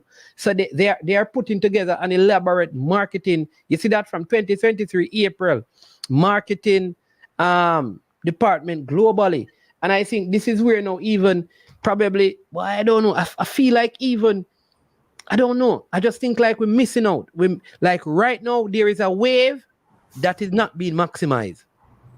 And I think the clubs have to focus on the product first. Get the product to operate properly. But the clubs are going to tell you, this is what I'm saying though. The clubs are saying that to make the product better, we need money. So all them get money, they have to do something. Somebody have to invest. But that's what the clubs are. But you're saying that the clubs need to make the product better. The club is saying to you, but we don't have the money to make it better. Yeah, but the sponsor now go do it. The sponsor go say, why me if you come invest in your club to get it better? But the clubs are saying, the clubs are going to say to you, you want a better product, but we can't, with the resources that we presently have, we can't give you a better product. Yeah, like, it's a man like rent a house, and the man who come rent the house, say he want a swimming pool. The landlord says to him, well, I'm going to have to increase the rent by 15,000 to give you the pool. The man says, listen, we can't afford no increase. So how you going to get the swimming pool? Which one come before? Do the clubs get better and then sponsorship come in, or people invest so the clubs can get better? All right, so it's like you're talking, man. Yeah. Club, the person who do the talking, all right? You have to know if you sell it properly. When you have good salesman at the clubs, it's not going to be possible. All right, I'm going to come, Brian, just hold on. I'm going to come to that because Brian was at a club where the people in there are from major financial institution, which I think they would have some expertise in that area. All right, so let's hold on. We have Gunners Boss on the line. Gunners Boss, welcome to I Am Sure Sports. Good afternoon. Yes, big up yourself, man. Every time, man. Before the game, I was upset because of certain things that take place. I am joyful because the people are joyful for the third, for the silver medal. The bronze. Yes. And I want to congratulate you personally because I remember when, before you was even serious into this, you was serious about football, but before you even start getting involved with the JFF, the game was being played at the stadium and you went there and make a prayer. And I was on the radio laughing at you and dragging you, trolling you about prayers won't help. You don't remember, people don't know who wasn't over there when we was up in there. I am very proud of you and I appreciate what you are doing because whatever you are doing, showing success. Yes, and don't tell me say I'm sucking up the man's man. I'm not sucking up him. I'm just telling him the truth. Respect Gunners Boss. Yeah, man, you've been doing it. Yeah, man, you bring progress and you bring success to the team. Whatever you do, you do that. It's been very successful so far. And we bring home a bronze medal and all of them today. Under your skin. It's what them call it, maiden stint and all of that. So you've been doing great. Just keep up the good work and encouraging. And if it's prayer, you're praying, and it's work, you continue to pray and pray more, especially for me. No. Sorry, Triple E want to ask if you watch the games. And then you continue. Yes. Okay.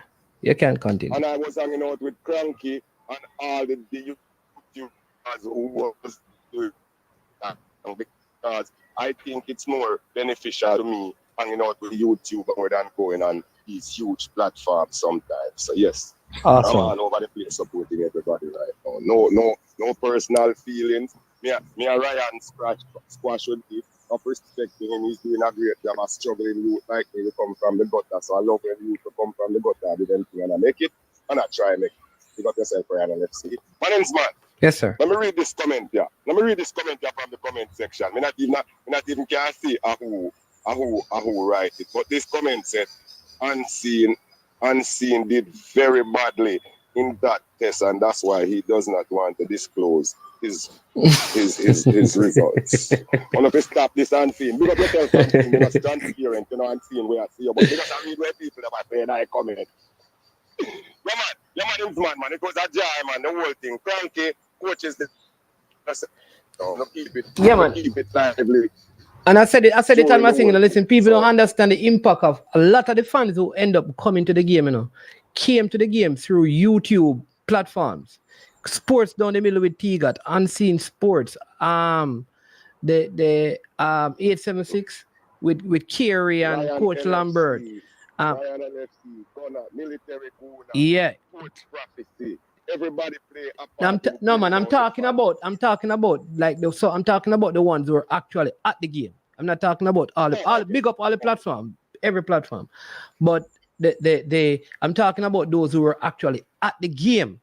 And that kind of vibe that they created, have tailgate party with AQ and Bomb and the rest of the man them from outer Beasley United in New York and thing. It was really, they were in the stadium shouting and making noise. It's just now to work on how do we get all the Jamaicans in one area of the stadiums when we go there. But it was a nice vibe, really, really nice vibe, and I know the players really were excited about it, and that is what the football need. Yeah, man. Yeah, man. That's all we need. Chris Roman, big up yourself. We keep in touch, right? On your way to the game and back. And Zajai, I couldn't make it Chris Roman, but anytime it's up north, we're going to go to some games. Yeah, man. Yes, sir. That's all me I say. It was a beautiful thing. But back to this marketing thing, because I was looking at it and I'm saying, yes. But the United States Federation, they don't just do it they do it for all leagues, and it's not just locally, They do this thing where, you send you the article, so you can get the full views of it. Because me is a man where, once me hear people say certain things, because I was about to come over here and patch Soji and all of them talk about marketing the KFF. But when I look, I said, yes, other federation are marketing their product, the national team, but they are also using that ability and that possibility, that position to market domestic products. So if it's the JFF alone we're talking about marketing and sponsorship, they don't need that much sponsorship as much marketing as the local, the domestic games around Jamaica and the Caribbean. So we need, a long time I said this in a man's man, a long time I said this for radio, a long time I bashed off for Jamaica, and I call out them thing there. But we have our two big sports stations in Jamaica, and none of them are partner with the JFF. Oh my, I gonna ask boss, you know that me have Brian on the show, but he had to leave, Oh geez, because I wanted to ask him about because his club, for example, have people who are involved in financial institutions. So I wanted to ask him, is it because there's a lack of expertise at the club in terms of their marketing department? Why we don't see it? Ishmael put it first. Which one come first, the chicken or the egg?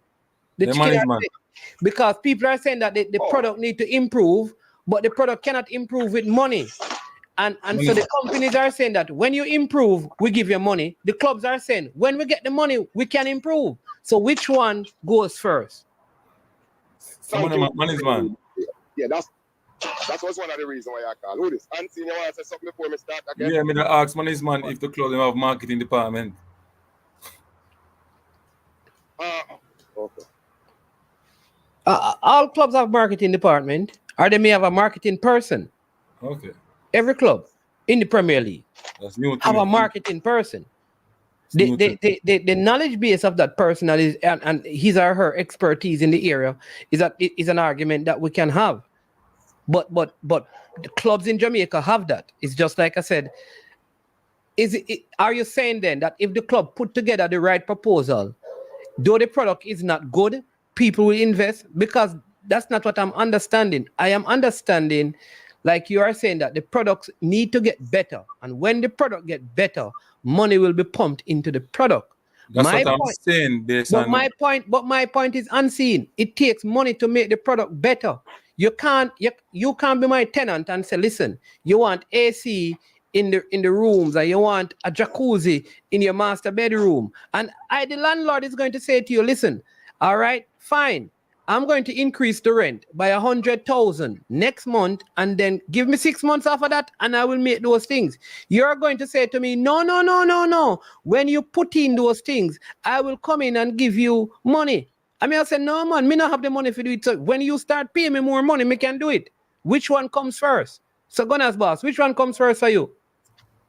Allow me to, that is one of the reasons why I call when I just call. And because I want to suck up to you and do all these other things. Why? I want you to attack unseen about. Why? To be volatile and let me say this to you unseen. You say something other man in the football more time were weird. You say earlier when the car that no, we have to build. This is not a house where we have to build it because we want to rent it out to people. When Jamaica was very successful in football, is because people invested in the football. There was not no interest in football. No football interest was in St. Thomas until Mr. Barrett bring Port Morant United out here, So that you have to understand, say, yes, we have to have the sponsorship and the people who are willing to invest in the game from grassroots. Then if me now Mannings man, say for instance now Mannings man, you go down a Mannings now, and you build a team down a Westmoreland and call it Sub United Football Club, and you start from scratch now. And your thing now, you go out there and build your thing now. Now it becomes a multi-million-dollar entity. Why would you want the help then? Unless it is bigger than what you already put in there in the first place. No, you have to build from the scratch, man. So now is when you're supposed to look for the sponsorship and look for the people, look for investors who love football and want to invest in the football and build the program. There is no already done thing in football or in these sports. No already done thing. We have to build from scratch, and we can't build from scratch without money and financial and other assistance from corporate job and outside of here where we can get some help.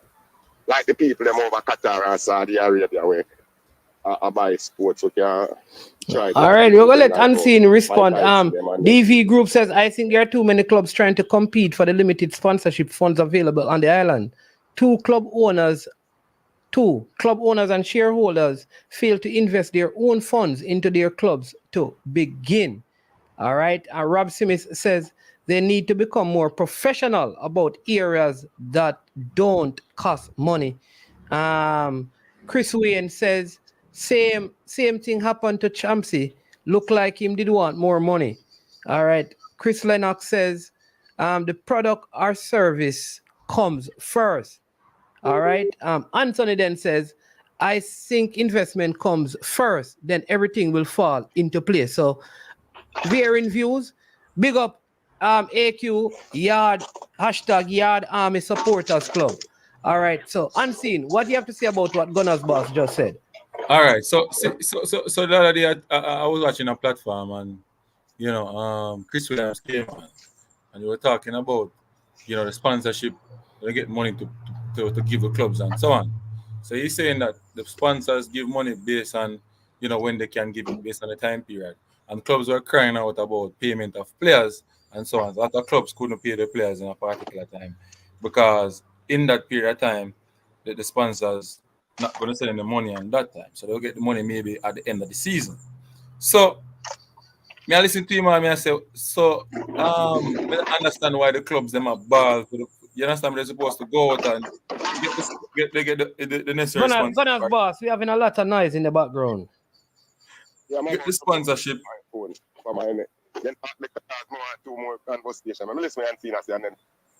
Get the sponsorship and invest. Why depending on and they know the protocol in terms of how sponsors give the Premier League money. You understand what I say? No, it shows me that the club's not going out there and doing the work. You understand me? There are a lot of ways to get revenue, not only by getting sponsors only. You have different media. You can use the media and make money. So the persons that are in charge in those areas, man, them just have to just think out of the box, I think. Like a Mount Pleasant. Mount Pleasant is so smart. They're doing the right thing. They have the YouTube there, everything. So they're reaching a lot of people. Yeah, but unseen. You run a club and you couldn't generate sponsorship for it either. Who? You. Which club me run? Oh, I thought you and me to run a club over in Linstead side. Sorry. No, sir, my bad. You're making an assumption, man. So you weren't running that club? Coaching the club, sir. Okay. So the places where you coach, have you been able to impact that part of the business with the management of those clubs or those schools or wherever? All right, so same like what you say, can give them your pointers of what you think, and then now them have to put somebody in place to make sure say them apply it. So that's where the issue is. Nobody's there to apply. Hey, Gunners boss, let me see. Gunners boss, I think Brian need to call in to speak to what Unseen is saying. So you want to say something else? Gunners boss gone. All right, let's see. Brian can call in and answer to this because I'm not hearing Gunners boss. Yeah. So your man is man. So basically, I think Gunners boss, the man saying you're talking nonsense though. Man, Unseen, you must say talking nonsense. Huh? Brian, I agree with him talk about Chris Williams. No, he says a madness here talk Unseen. That's what he said. I agree with him about Chris Williams, but to me, agree with it. I agree with Chris Williams, but what Chris Williams say. So Chris Williams is saying that the people who said that they would support the league and sponsor the league, they then turn around and said they can only sponsor it. No, that was agreed from first. They can only give the money when they have time. That was agreed. No, but Mr. Meek, our man is man. That was agreed. Yeah, that was agreed. Remember, at the club they make up the PFGL, So all of them think that somebody have to sit around the table. You understand me? Huh? And agree upon these things. So if they must agree upon it, it can't just be somebody else. Them say them are going to pay every month, and then them can't pay every month again, and there's no communication. This was agreed upon from before, right, Brian? Or upon calling and make the people know, because you. Let me see if I can. Let me see if I can get Brian. That would make sense. That would make sense. Brian, put me in a problem and cut off the WhatsApp. Yeah, man. Yeah. Welcome to the show. Good afternoon. Yeah, good afternoon. I have about 8 minutes. All right, go ahead and take the 8 minutes. Yeah. So yeah, what I'm seeing, I say, yeah, he's looking for it. And I don't think, and with all due respect, I don't think that Mr. Williams so giving us information was being as forthright as he possibly could have been. So firstly, yes, I think he's right about this. The club makes the PSAL. The PSAL is a body of directors with a representative from Phoenix of the 14 JPL club. I hear Manchester is basically the market, the JPL, so they are responsible for the market and commercialization of the JPL. Now, the aim of all of that, in simple terms, is to make money for the people. And so, it has been a practice since there was the CLCA that they would get a monthly. I don't know if anyone can subvention or allowance or payment or whatever, but they need to get money per month to help to sustain them to run up to operate their club. I'll not say the right thing. The PHL came in and the new trust and everything, and the chairman promised the club to give them $1 million per month last season. I guess in the grand scheme of things, it probably averages about maybe $850,000 per month, which is a massive improvement from what the club get from the PSA, which is cool. This season, he promised the club at his board meeting that he's going to give him $2 million a month in revenue based on the sponsorship agreement and the development of money to get some sponsors. At the start of the Premier League, in October, they paid the money to the club. They paid the club's money in November, December, and January. They paid the club's money in those months. Now, in the month of February, I don't know what happened. They didn't have the money to pay over to the club. And I felt his response was rather, it was unbecoming of a person in this position because he came on the platform and his response was, yo, Him no know what the club them want. If no, them have the money for the club them. And if them have money to run club, they must leave club alone, and they must get rich investors like Peter Gould and Speed, and he mentioned somebody, so I don't remember the other person he mentioned. But I'm still person he mentioned. Oh, Butler. Yes.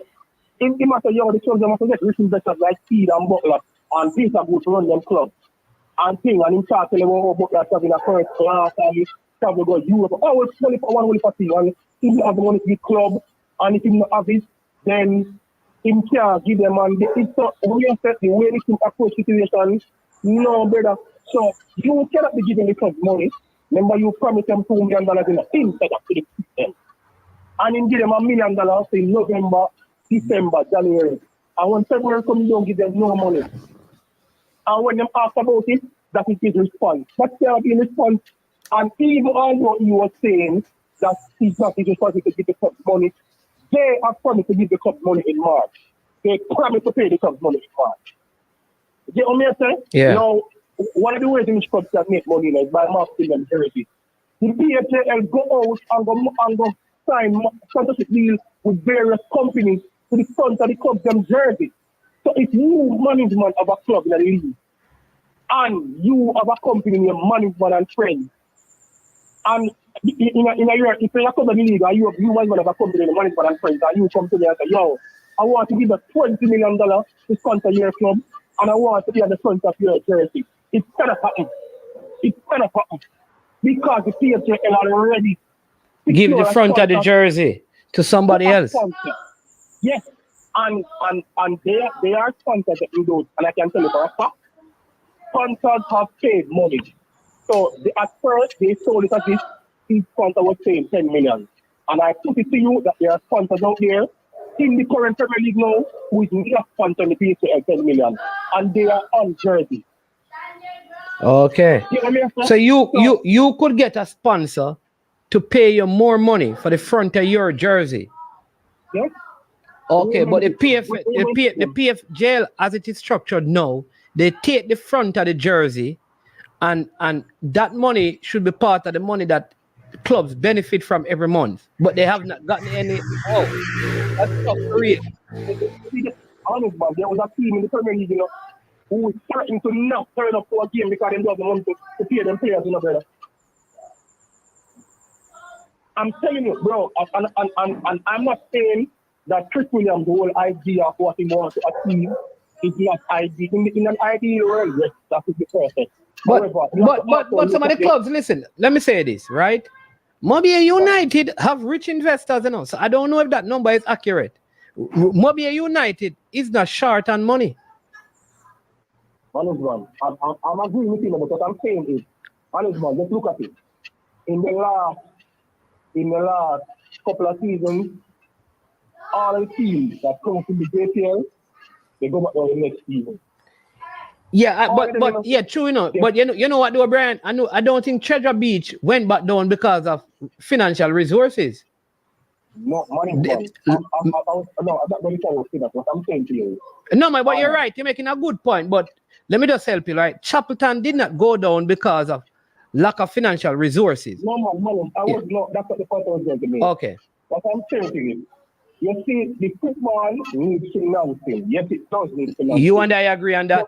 And the money must come before some of the quality improve. Yes, but I think more than what it is. I think if added to the financing, I think that there needs to be, I don't know if it's the PSL going to have this or the JFF, but there needs to be some department or some people assigned, because money is what I'm telling you. You see, when it comes from tier 2 to the Premier League, it's almost as if them don't know what they're getting themselves into. Hey, I tell people that. Listen, I figure this out. Exactly, Brian. And by the time them figure it out, them on them way back down to the tier 2. Totally. Listen, That's a lie. That's a lie. Let me tell you this. Brian, I don't know Unseen at all about. When I calculated my participation in the qualification to go to Premier League, I told you, like, listen, unless I'm going to sell this, it's a waste of time. Because there, and I keep on saying it, there's no financial profit. I'll say it again. Mount Pleasant is not a profitable club. probably the club that has the most profit now is probably Cavaliers because they have sold some players and they participated. And that is the truth, Brian. So when a club comes up, like I look at tier 2 right now, I don't think none of them tier 2 team them can manage to stay in the league. Probably True Juice, because them have the company. But if it is a company that run it, but which other team in the tier 2? The teams in the tier 2 are struggling financially. For running tier 2. Racing now struggle. Hey, man, when I say non-struggle, how much racing paying Unseen one team, man? Somebody tell me talk some things, you know. How much them paying? You know at that level if them require to pay players. How much Unseen? How much money they pay the players a month? I'm asking you a question. You know if it's at that level, you're supposed to pay the players. I am telling you because I interact with players. I'm telling you because I interact with players there who not getting paid. Money is my answer. Me I say now. But if they're not paying the players, Unseen, if they're not playing the players every month, then they must struggle. They must struggle. Why would they have the money and not be paying them? Because the agreement not to pay the players. With the players, Yeah, somebody else talk here, man. Brian, talk to him. When you're in the field, I think it's only about 20% of your squad after the professional player. When you come to the Premier League, brother, you can't up on anything that's Premier. You have to have the players in pound contract and pay them a salary every month, brother. And I'm telling you that maybe for the first 2 or 3 months, it might work out, but as it get longer, it becomes increasingly more difficult to meet those demands, brother. And I tell you, bro, and what I'm saying to you is that reality, I'm telling you. I can tell you about live situation. They are of the view that when they come to the Premier League, they're going to get money every month to sustain them club, brother. And when they don't get the money, because they're enough to turn up their game, brother. So you tell me, brother, because there's nobody there to help them in terms of giving them information about what is league is about, or what are they expect, and then stuff there, brother. Brian, you're sure about the information? You're sure about the information? Just a question, you know, I'm sure. All right, Brian. And you just talk. You're not sure. I'm sure you're not sure where you say all of that. It means that the man not sure Unseen. You're not saying about it. Allow it alone.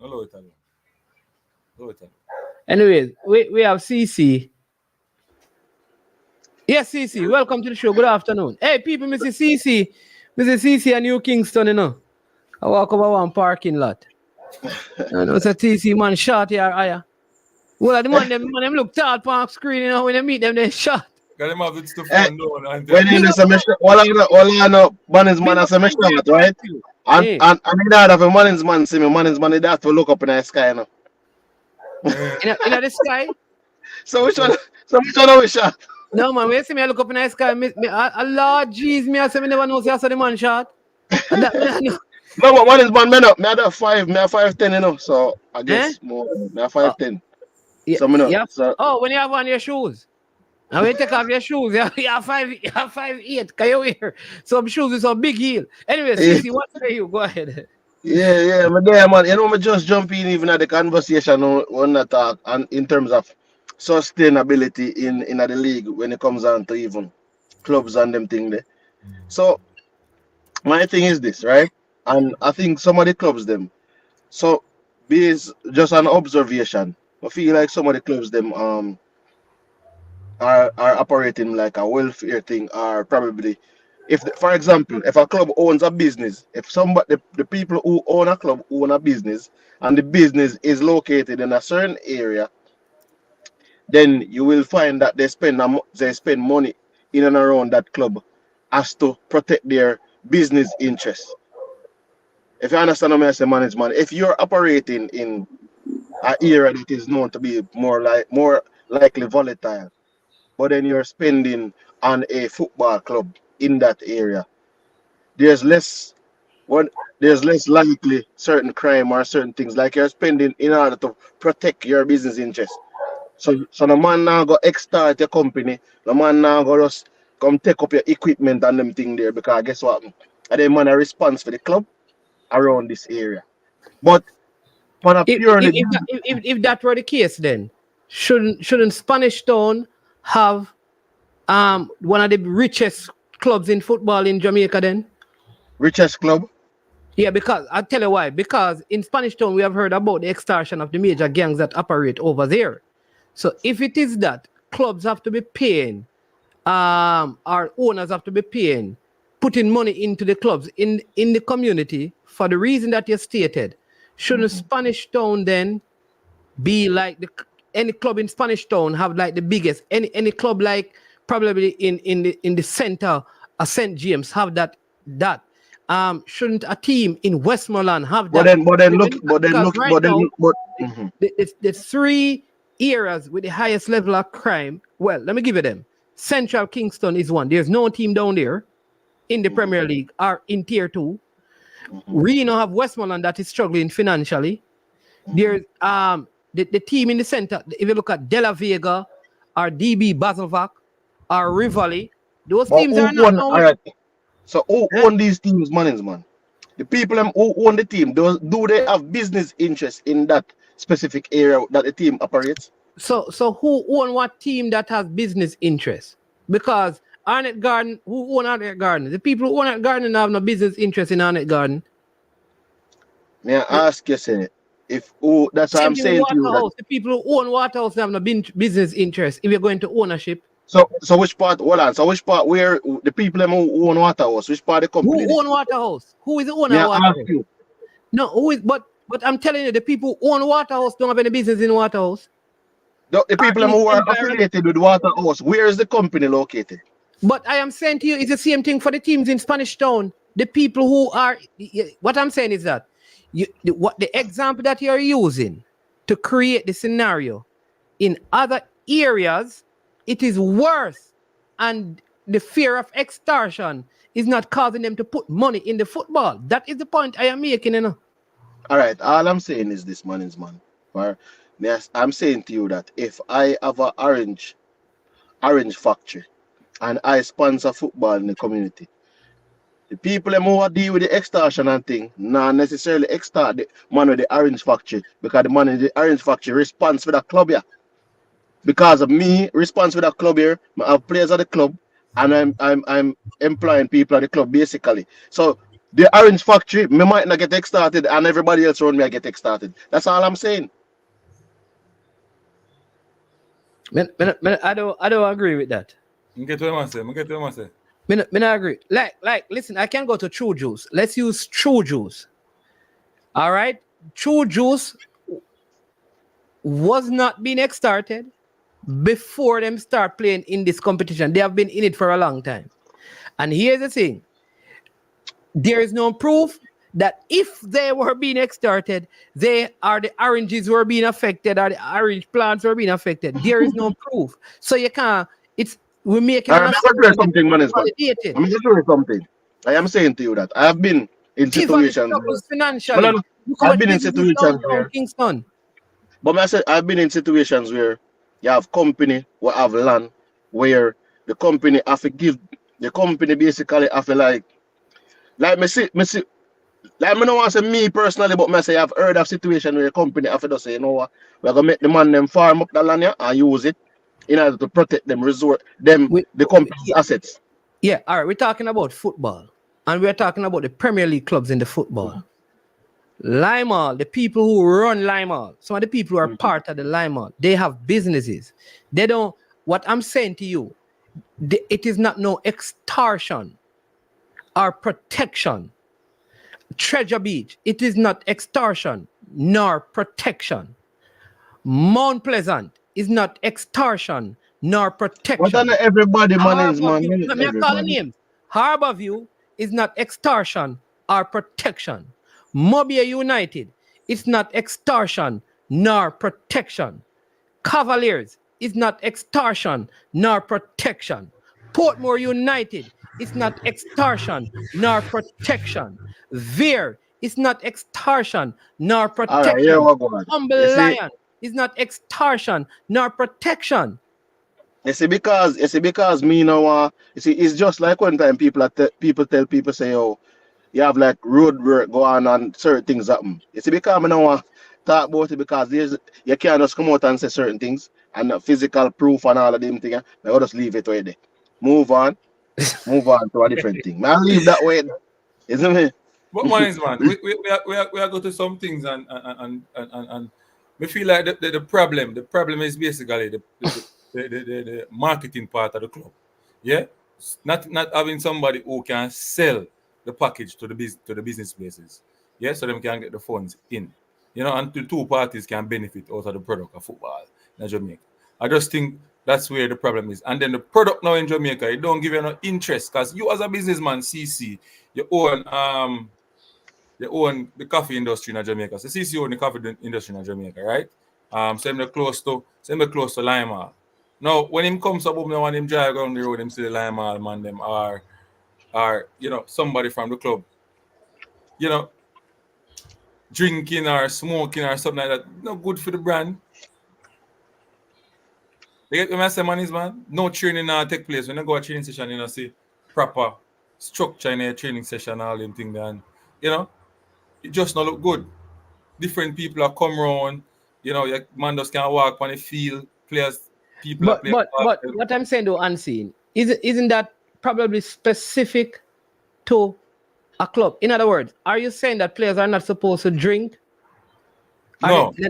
What are you saying? I am saying, like, so the business, so me, if I'm me and the businessman, I'm a drive, so I drive then. So I go check, I go take 2 pictures, because my sponsor the team, I'm going to take 2 pictures. Right, man? And when me go the session, we see half of the team train, and half they in the stand, sit down, I drink a beer or something. Or a smoke or something. All right. So are the players injured? But you're injured and drink? So what is wrong if I'm out for, you're telling me, like, I am out for 6 months because of injury, I cannot drink alcohol? But if you're training, you're supposed to you can work for your upper body, you don't have to work for your foot, depending on what the injury is. So you're saying that players who should be training are not training, but are at the training ground drinking, and a sponsor comes and sees that? I'm just giving you a scenario. If I am the person to sponsor, and I want to take a picture, so I want to post up the team training. So if I am a sponsor and I want to market the team, I am going to say to the coach, which day can I come? Because I need some photos for my. But you say you need to call the coach all the time if you go check. Because you don't know what if the day when you go there it is the players doing set plays. One is one. You give them your training. So you're saying what you're saying is basically a sponsor should turn up surprisingly anytime to get the best photos to post. That don't work. Like even with national teams. What is the best practice? What is the best practice? What is best practice is like with the national team. You ask me a question, you answer it. Because you answer a question when you ask me. I try to understand, because you're saying like it's okay for them to drink. Me? It's okay for people to drink and see. Now you mean it's okay for people to drink? While them supposed to train? And that's what I just asked you that in unseen. I'm saying to you, it is okay for people to drink. It is okay for people to drink. So if a player drinks a Red Bull before training for energy, is that wrong? No, I'm talking about no Red Bull. All right. So a player says, listen. I'm give you an example. So when they say drink it, a player says, listen, before I leave my alcohol, percent. No, I'm give you a next one. A player says, listen, I'm gonna mix up some dragon with some oats before I come training. Him have that and him drink it. Is that wrong? Man is man. Ask you a question. What I am debating, because that nothing is wrong with that. Yeah? Okay. They're nowhere near the football field. They're nowhere near with the picture I'm going to take. Yeah? So him can't be captured in the picture. What I'm saying is, say for example, I give them a training gear. So them have my brand and my brand. Somebody come, a viral person, come and, take the picture and so on. What I am saying to you. There, go viral. I am saying to you. I am saying to you. Damage my brand. I am saying to you, the best practice is if I am the sponsor and I want to leverage the team I'm sponsoring, I need to make sure that I tell them that I'm coming. Because on the day that I turn up unseen, there is no guarantee that the day that I turn up, the time that I turn up, right, the people will be there. So, for example, with a national team, if say our sponsor Adidas wants to come, them not just going to say, all right, boy, I'm going to turn up this morning. No, you talk to the coach and you talk to the management of the team, and so you can arrange a photo shoot, because there may be all part of the session that people don't want photos and videos to be in. So it's the context is very important. While I agree with you that players should not be drinking and consuming alcohol excessively and smoking in particular on the training grounds and facilities, I agree with that. And the surrounding as well. But you can't tell a player unseen that him overboot gas station and a Mount Pleasant play him can't out upon him car lean up a smoke while Mount Pleasant a train. You can't take a player freedom and power like that. Yeah, but it's for me, management. I think in the sponsorship jersey, the sponsor jersey. So are we saying that a man who wears? Just asking you. No, so because a man have a Mount Pleasant jersey, him can't drink him can't drink him and him out there smoke. Him have on the Mount Pleasant jersey with all the sponsors and the JPL on it and everything. His name is on the back. You're telling me because a man have on that, he cannot. Let me finish now, man. So because a man have on that, he can't smoke him spliff. That can't go happen then, man. Because at the end of the day, you have players, you go have fans too. If fans put on, if the jerseys are big, let me tell you what is the problem, management. And I think this is it. In terms of our football locally, I think for example, let's put it in a mold. In America, them say the four major sports. Them say baseball, they say American football, soccer, and basketball, right? So you know them kind of focus on the four major sports. Like they play other sports now, but you know that those four sports are the most lucrative sports in America. If you look at Jamaica now, so we play because I think we heard that earlier when people say like you'd have cricket and people would say cricket not getting no funding, netball not getting no funding. I think we have to identify sports so we are gonna say, all right, these are our two major sports, and in terms of branding and funding and stuff, before the other sports them can develop, we have to focus on them two major sports. Cricket, football. So we know so we have cricket because we can produce international cricketers. Football, we have produced international footballers, and because globally, money is in both of these sports. Globally. Like a sport like netball, while we are excellent at it. We are like top 4 in the world in netball. But the financial capacity of netball is not as strong as a football and a something there, cricket.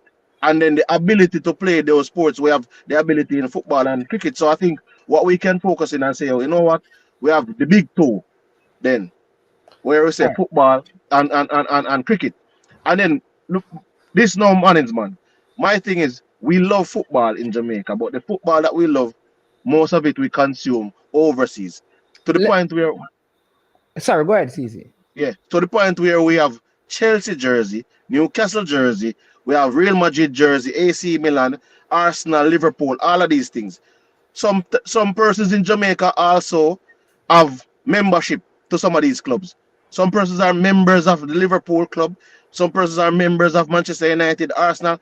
So the fact is, it's not like we love it, But I think the point is, on a local scale, if we can mirror that on a local scale, where we are subscribing to like our leagues, where our leagues basically we can say, oh, we can name out 3 players, or we can name out 3 stars, or everybody have a club with them identify to, them subscribe to them, buy the jerseys from the club there, they're attending the games, they're buying the paraphernalia and all of these things. So for me, I think it has to come down on a marketing scale, by coordinated effort by the different stakeholders, which is the clubs, the football federation, and even the government in terms of everyone go through the Ministry of Sports where we are trying.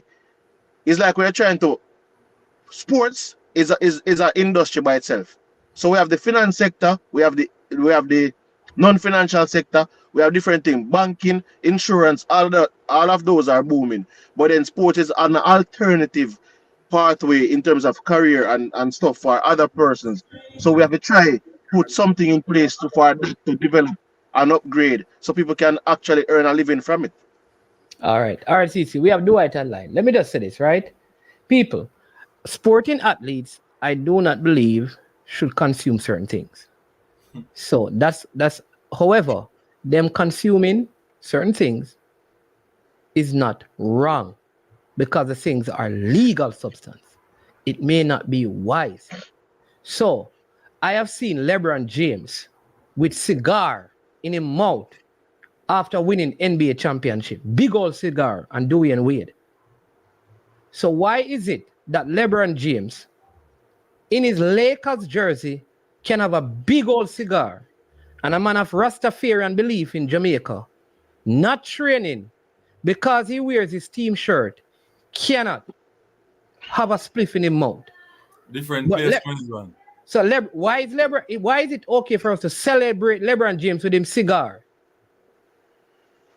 Right? Why is it then? So are we saying that? So is it the popping of champagne is wrong? So players, when you're celebrating, do not pop any champagne. Go and get some water and throw on you. We have to put things into context, brother. Man, different geography, man. Different everything that. But different culture too as well. The culture in Jamaica different. So when the Premier League, when Mount Pleasant win, they should not be popping any champagne. I don't say popping champagne different from being a car with the big jersey as a player, top player in the league with one big spliff. Hold on, anyways, let me take the caller because we have Dwight. Welcome to the show. Good afternoon. Make a point. Good afternoon, Bannon. Good afternoon. So let me touch on the last point that you touched on, that you mentioned. And I posted it about WADA and JADCO. FIFA is a signee to WADA and the World Anti-Doping, which is governed by JADCO. If you just check the link on the list of banned substances, our club, not the clubs, but the players are subject to that. Dexter Lambakiza was tested, as you said, after the last Nations League game. Okay? When players move to a new club, they are tested for these banned products. That I'll just put that. If you have any dreams of playing professional football outside of Jamaica, become familiar with that list. So what I want to find out is, so what we are saying is that if a player drinks a dragon before he plays, he's going to be guilty of breaking a JADCO. I'm trying to understand. No, alcohol is not on a prohibited list. Neither is a cigar. Marijuana is. And so hold on. So you're saying tobacco is not on the list. Which that tobacco is a cigar. Cigar are made of tobacco, but marijuana, the oppressive drug, is on the list. Yes, sir. I posted the list right there. Take a look at it. So you're telling me that the medicinal marijuana thing is on the WADA list. So a person, so remember now, you're saying that a player who smoke a spliff is breaking a WADA rule. Yes, he is. Look at the list. Just look at the list. Dwight, doesn't that have to do with the quantity, however, my friend? The amount that is it. It has to do. Yes, there is.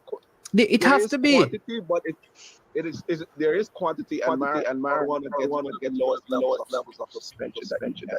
Meaning it's a 90 days. I get it from somebody. Yeah, go ahead, Dwight. I think that was CC. But I would just say this. Take a look at the list, and yes, you are correct. Is the quantities, but technically, if you play a game and they come in and test you, and let's say you are a club that's going to the CONCACAF Champions League or the Caribbean Cup, yes, that player can be suspended and that club can be but I do not believe Like, remember, we are not here talking about before a game you smoke weed and then go and play. That's not what we're talking about. We're not here advocating that players should smoke weed. What I'm saying to you, what I am saying, which is what Robin Unseen is saying, is that because a player plays for Mount Pleasant, when he has on that Mount Pleasant jersey, he should not smoke and he should not drink. I am saying to you, if that is going to affect the brand, I see people who are spectators wearing the brand with the said sponsors' names on it, smoking, drinking, even committing crime. That is pointless to me. But man, the player. So let me touch one thing. The players fall on a completely different domain than the fans. So let's touch on let's answer to the players. Okay. If I'm running a club in anywhere, social media and your behavior on social media would be part of your people training. Number 2 is following JADCO. No, man. Rules. We understand. Do it. So are we? What I'm saying though is this: a player who he may not have locks, a Rastafarian belief, who is an excellent player. You are saying that if he plays for your club, first thing is you want him to know he cannot drink and he cannot smoke. I'm trying to get what you guys are trying to tell me. The best way I can explain to you is go to the JADCO and the water site, and it tells what can be done and what cannot be done. Follow me, Dwight. Nothing that breaks a law I'm in agreement with. I do not believe drinking a Guinness is breaking Water's law. No, Guinness is alcohol is fine. So, but Unseen was saying to me that you can't. You can't drink. No, I am saying if I was a sponsor. So why? So management. So let's touch on a couple of things. It is the where and the when that you're doing it. So meaning if I'm doing a post-match interview with the players, I would not want to have them with a Guinness or Dragonstone as a post-match. It depends on where they went. All right. Let me ask you this.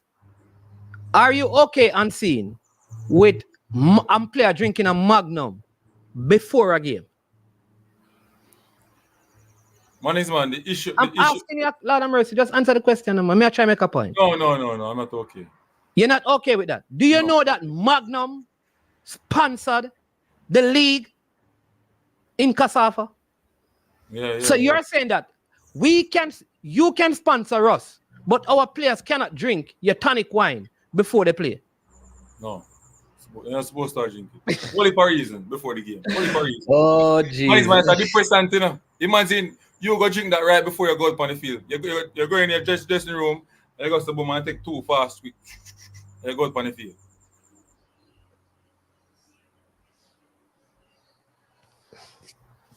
So okay. So all right, let's separate that. That's one So this is another issue of management, okay? I should say an issue, a possible solution. I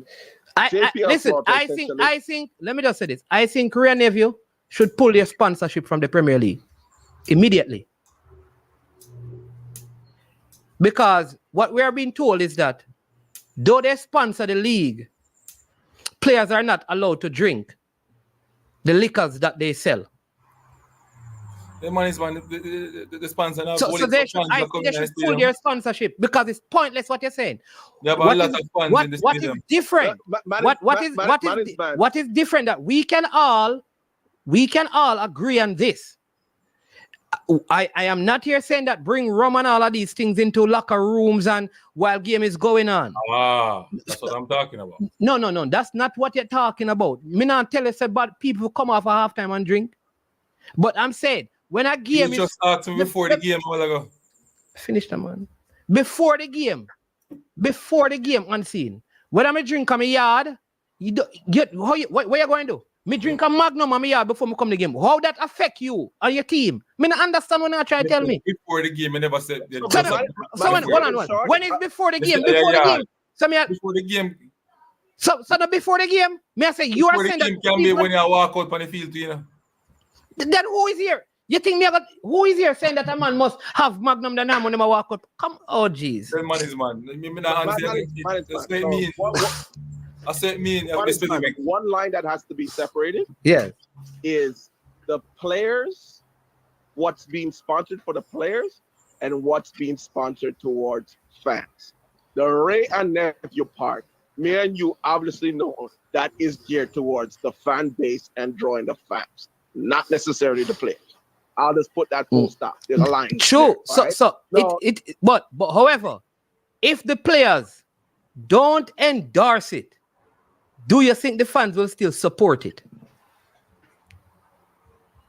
Yes, but it's part of the code of conduct that each club should have of when you can and when you cannot. It's simply a club code of there you conduct. go. If the club says, listen, before game day, once you come on our premises, you're not allowed. That's a different thing. What I am saying to you is that I know players because sipping some Magnum tonic wine, like you're not walking up and down with the bottle palavin. I cannot understand what is wrong with doing that because players also drink Red Bull before they play.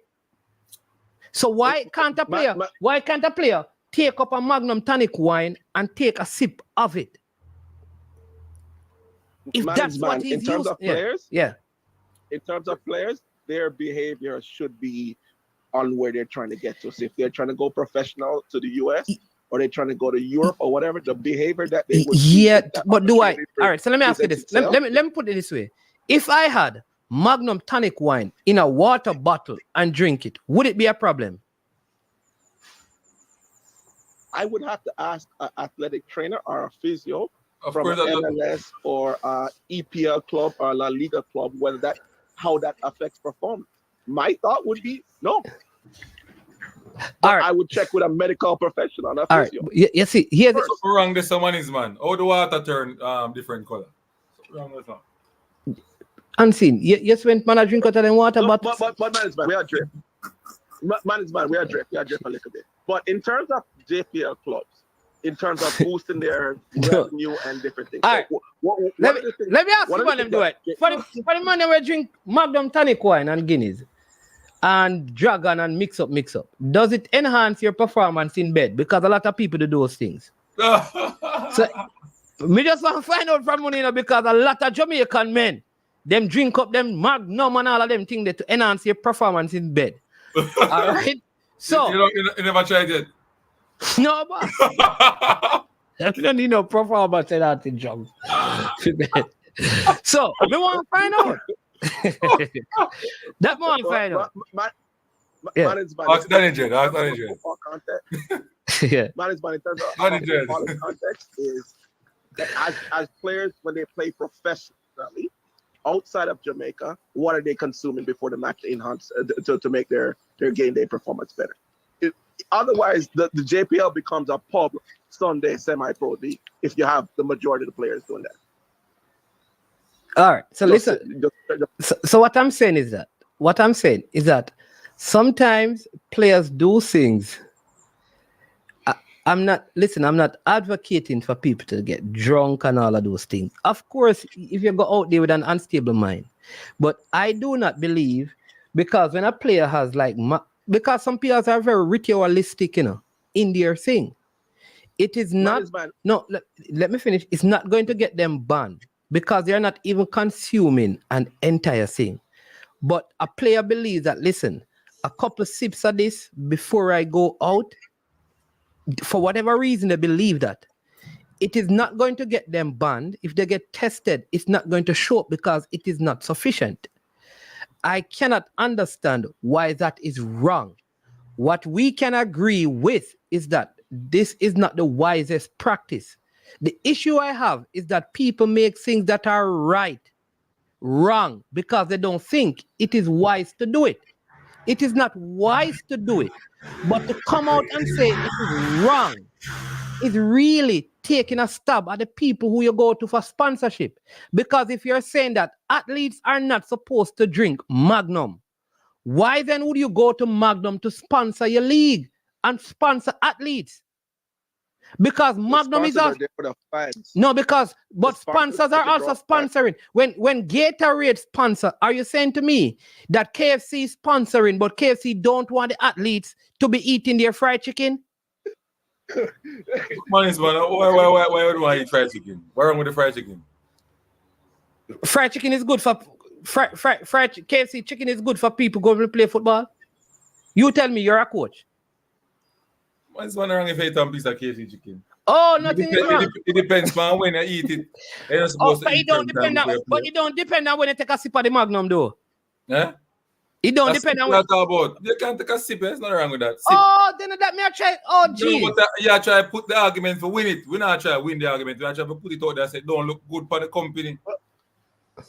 For the brand. The players and the fans are two different behavior expectations. Completely different. Huh? So, all right. So management. No, I'm not drifting.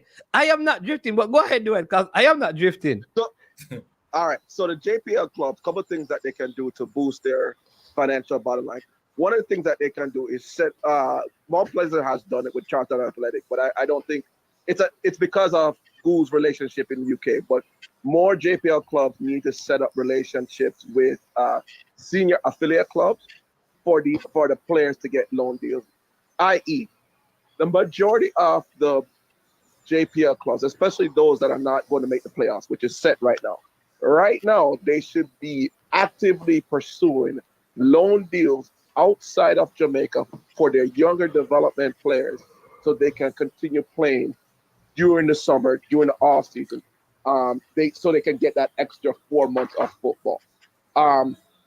That could mean you're not trying to transfer them. It's a loan deal, and you put sell-on clauses in there, right? Don't let the player go for free, but definitely if the player is not going to be in the playoffs, set that loan deals. The other thing that should occur, JPL clubs that come up from the second tier, I would strongly suggest that part of the rule, that they waive the rule in terms of the amount of amateur players that they have in their squad, i.e., Chapelton ran into it and Treasure Beach because they have Stets and the other places nearby.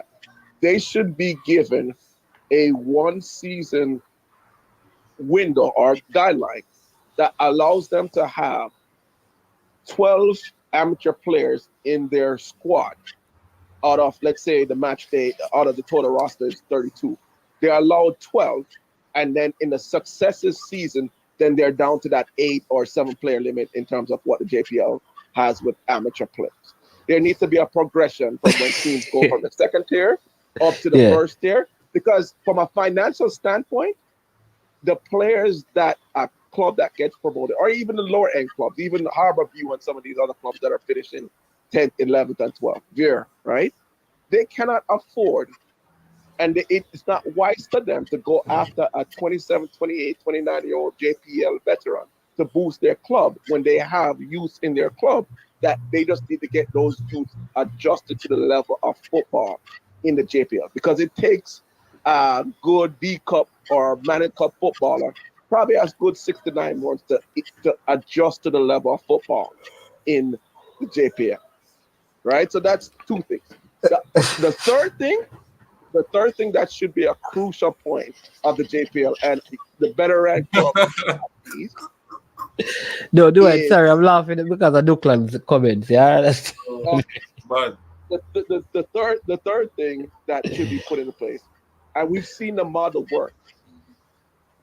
ITEL Pro with Mobile United, Mount Pleasant with their ownership group, Tankwell and Waterhouse, right? What you're seeing is when there's a strong corporate brand or there's a strong corporate entity that is guiding with the ownership of the clubs, they tend to sustain and do well. The reason why you're probably looking at that is the player's only source of income is not playing football. The reality in Jamaica, and what they posted earlier, there is, besides our elite Olympic top 5 runners, sprinters, and track and field athletes and cricketers in Jamaica, And some footballers, the average in Jamaica cannot even close to they have to work another job. If that job is tied to the company that sponsors their team or their club, it gives a better chance of success. All right. All right, Dwight. Listen, we're gonna run on that point. Yeah, man. Bless up every time. All right. Yeah, man. All right. Yes, sir. Yeah. All right. So people, let me just say this, right? I don't smoke, I don't drink. All right, let me just say that. However, I do not believe that if an athlete wants to drink, it should be a problem. He has his jersey. If he believes that he wants to drink because he could be in the privacy of his home, his privacy of his car, he's hanging out with his friends, to say that you can't, unless it's a club policy, I would say it is not wrong, because not all the alcoholic substances is at the level where it would cause you to get JADCO or WADA's intervention. All right, that's number one. Number two, all right, we have to have standards. And if something is wrong with a player, whether in season or off season, having a spliff in his mouth, then we cannot then say the player who has a cigar in his mouth is right, or a cigarette, are the ones who use the other things that they put in that are cigarette, but it's just not to smoke. So what I'm saying is that while it's not the wisest things to do, given the rules and the requirement, to outright say they should not because it is wrong, it's a different thing. Now, clubs must put things in place, because, like, is it wrong for a player to go out and party? A club may not want their players to be on social media partying. Some clubs will say that, but to say that some clubs are saying that it is not good for players to have sexual intercourse. Study have shown that before games. So, are you going to tell your players, is it right for clubs to say you cannot sleep with your wife, you cannot sleep with your spouse because you have a game? Those things I have an issue with, because that is infringing on people's personal lives. While you can advise them as what is wise, it's just like there are many nutritionists who tell you that eating stuff like KFC with this oily thing is not good before you go and play, because it takes long to break down. Your body using energy to break it down, so you have less energy to play. That's just wise advice. But Unseen go eat a piece of chicken before him play. Anyways, we have 50-50 online. What's going on, 50-50? Me say me eat a chicken before him play. Hey, big up. Unseen. Yeah, you said Unseen. You said nothing wrong with eating a piece of chicken. Time. Not wrong with eat that, but the time. Time. What time you gonna do it? Hey, man. Yeah, go ahead. You know, so I was going to that video about that thing where I was doing some research pertaining to players having sex before games to enhance performances. Never finished the research still. However, you hear about a study that sex before game enhance performances of male and female? No, it piqued my interest because I've heard it piqued your interest. Okay. In Europe, I've heard managers maybe jokingly advocate for the players to do that. So I just said, let me do some research, but I didn't get like really in depth in terms of the research to find the answer. However, in terms of the sponsorship of the JPL, right? Well, just remember, what's the name of the president of the JPL again? That young guy, Chris Williams, and Owen Hill. Yeah, president and chairman. Owen Hill in particular, I've been following him for years, and I've done a wonderful job so far with the JPL in terms of where they were at one point to where they're at now, and the growth has been steadily increasing. However, pertaining to the sponsorship, I definitely feel like, the organizations or businesses in Jamaica, they can do a bit better in terms of sponsoring local football. 50-50. Sorry to cut you, but Jason Gouda say you need to find a woman to do the research, boss. But I have to have a professional career. I have to go find a team. But no, listen. Well, maybe Whisper can assist to it. His performances have been good so far. But anyways, how you know what Whisper doing before the game, boss man? What kind of assumption that you have? Man, listen. Well, I think so. Once let me speak, I test it. How dangerous man this? So anyway, Dangerous. you see, man, as people, as Jamaican citizens and people that care about Jamaica, right? We have to advocate for these businesses too more because, man, the people are not going to care about the products that we have in Jamaica in terms of local football, netball, anything that has to do with sports, etc. These things will fall by the wayside while we have the talent there that is not being utilized properly or is not being pushed at the forefront. I mean, yes, the talent is there and we see the talent week in, week out, but can we even do better to get these leagues at a more professional level in terms of branding, in terms of performance levels, all of these things? Of course, we can do that, and we have to advocate and set things in place that will enhance the JPL and any other league within Jamaica. The one thing I can commend the JPL on over the years is the branding of these specific teams. I've seen on Instagram where they have a better social media footprint in terms of putting up more content, and these things are more digestible to fans and people in general when they look at these things, because anytime you want to associate yourself with something, you want to know that the branding is digestible, good for the company. Hold on. Well, all right. A year 50-50. But after talk, AM Henry is my friend, She said, man, I can't believe you are condoning this kind of slackness. If Mr. Magnum, I think that sponsored the national team, should the team drink this while they are in camp of games? So maybe that is our game. So let me tell you again. My advice, like I do, is to tell people, don't drink alcohol whether you play sports or not. Do not smoke. It's I don't believe these are best practices. However, I don't see anything wrong, because in the same way, there are players. Let me give you this. I'm going to invite Premier League players who we praise, who played, two of them, who drank a cup of red wine on match day before games. They are Europeans. Red wine is a regular part of it. I am saying that is not wrong. Magnum tonic wine is less or similar in terms of its alcoholic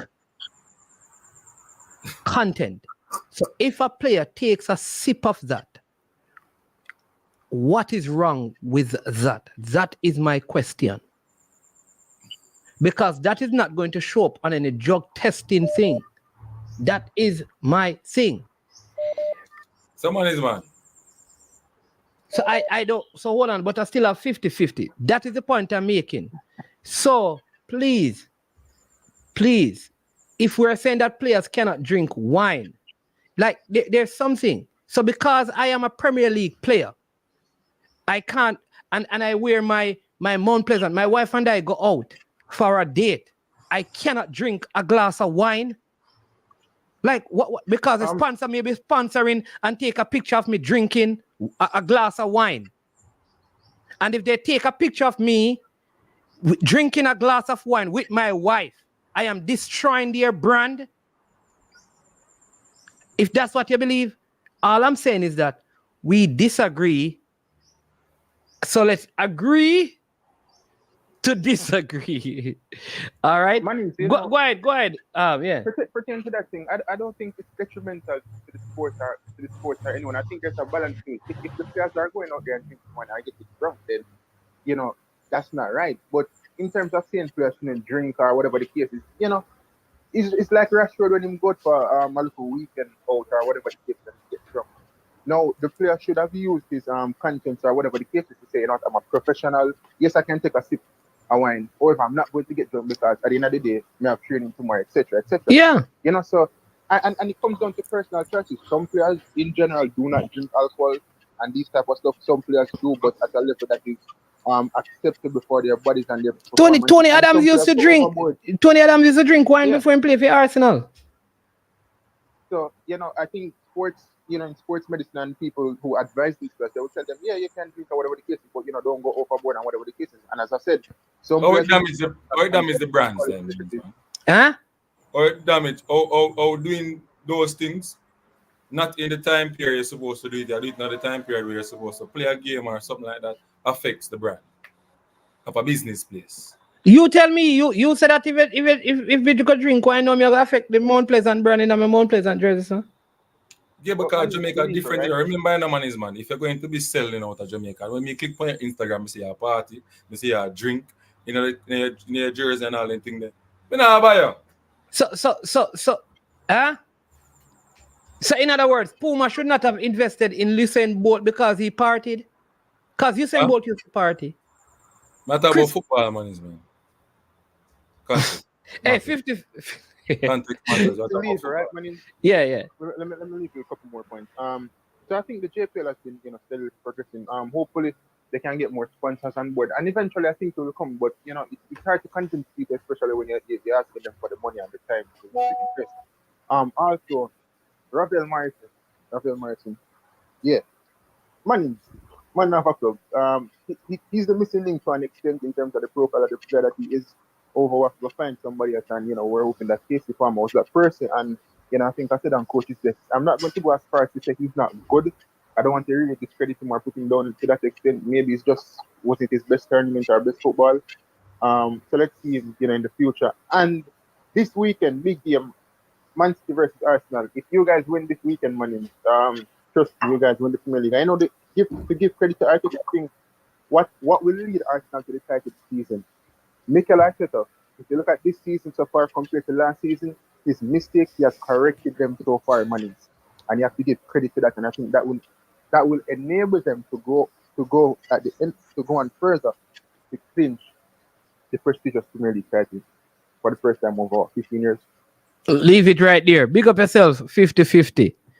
Bless up. Putting out some good content. You and Jason Guna. Bless up on yourself. Hey, what's Rob 6? Hey, man, I do my coaching badge them too, but I agree with stuff and I take a break. But watch I'm to Rob Smith, man, the man say me vlog anger. Me not vlog anger, I just tell the truth. You see me? I crush some kind and man narrate it, man. Talk to him somebody. All right, I'll talk to him. All right, cool, 50-50. Yeah, just saw something funny. They asked Bonnie, Leon or Antonio, who do you guys think she said? I don't know. Yeah, marijuana is legal in the US. It is legal to use in the NBA, but illegal in the NFL. The league and players agree on the regulations. Yeah. Okay. All right. See, can it be nice that don't contain THC CBD products are accepted by WADA? Can it be nice? Yeah. So listen. So AM and the rest of the people. I am not saying that people should do these things. What I am saying is that, come on. Let's be wise. But man, as I said, Ravel Morrison have a case upon man, Yeah. Ravel, you say Ravel Morrison of KC Palmer? What it is. Okay. All right. Yeah, that can't compare to other. One for either one. Yeah. I think Iman Damon Lowell well in the midfield. You think so? Yeah, man. Damon Lowell could just be the game breaker in the midfield, so I break up tackles and play the ball to him and him do the magic. Casey Palmer too much in some space where I'm supposed to leg of the ball out wide to see us and Bobby Reed and can't do it, and man push him down. So what you thought about your ball of Cephas, man, and the goal that he missed? So me talk to him about the goal though, man, and he must say, boy. No. You can't talk to him about the goal. There was no goal. You can't. You have to talk. You have to talk. No. No. So we talk. All right, cool. All right, hold on. You have to talk to the man about the miss. You can't talk to the man about the goal. All right, I talked to him about the chance that he missed. You understand? Yes, I am. Right. So we're talking about the chance. So these all right. So before I leave Jamaica, I said that you have to learn to control the speed with the thought. Like, you know, when him in the action, him think to move too fast, you know. I thought with some of the players them from Arnett Garden, you can see them. Yeah, too fast. Sometimes I have to learn to slow down and be composed. And him say I gotta work on it. You understand? So that's one of the reasons. So he missed it because his body was moving faster than his brain. To what them move fast. He missed it because his brain and his body was going too fast. So he need to slow down in brain and keep up his speed. What kind of coach you be? Slow down.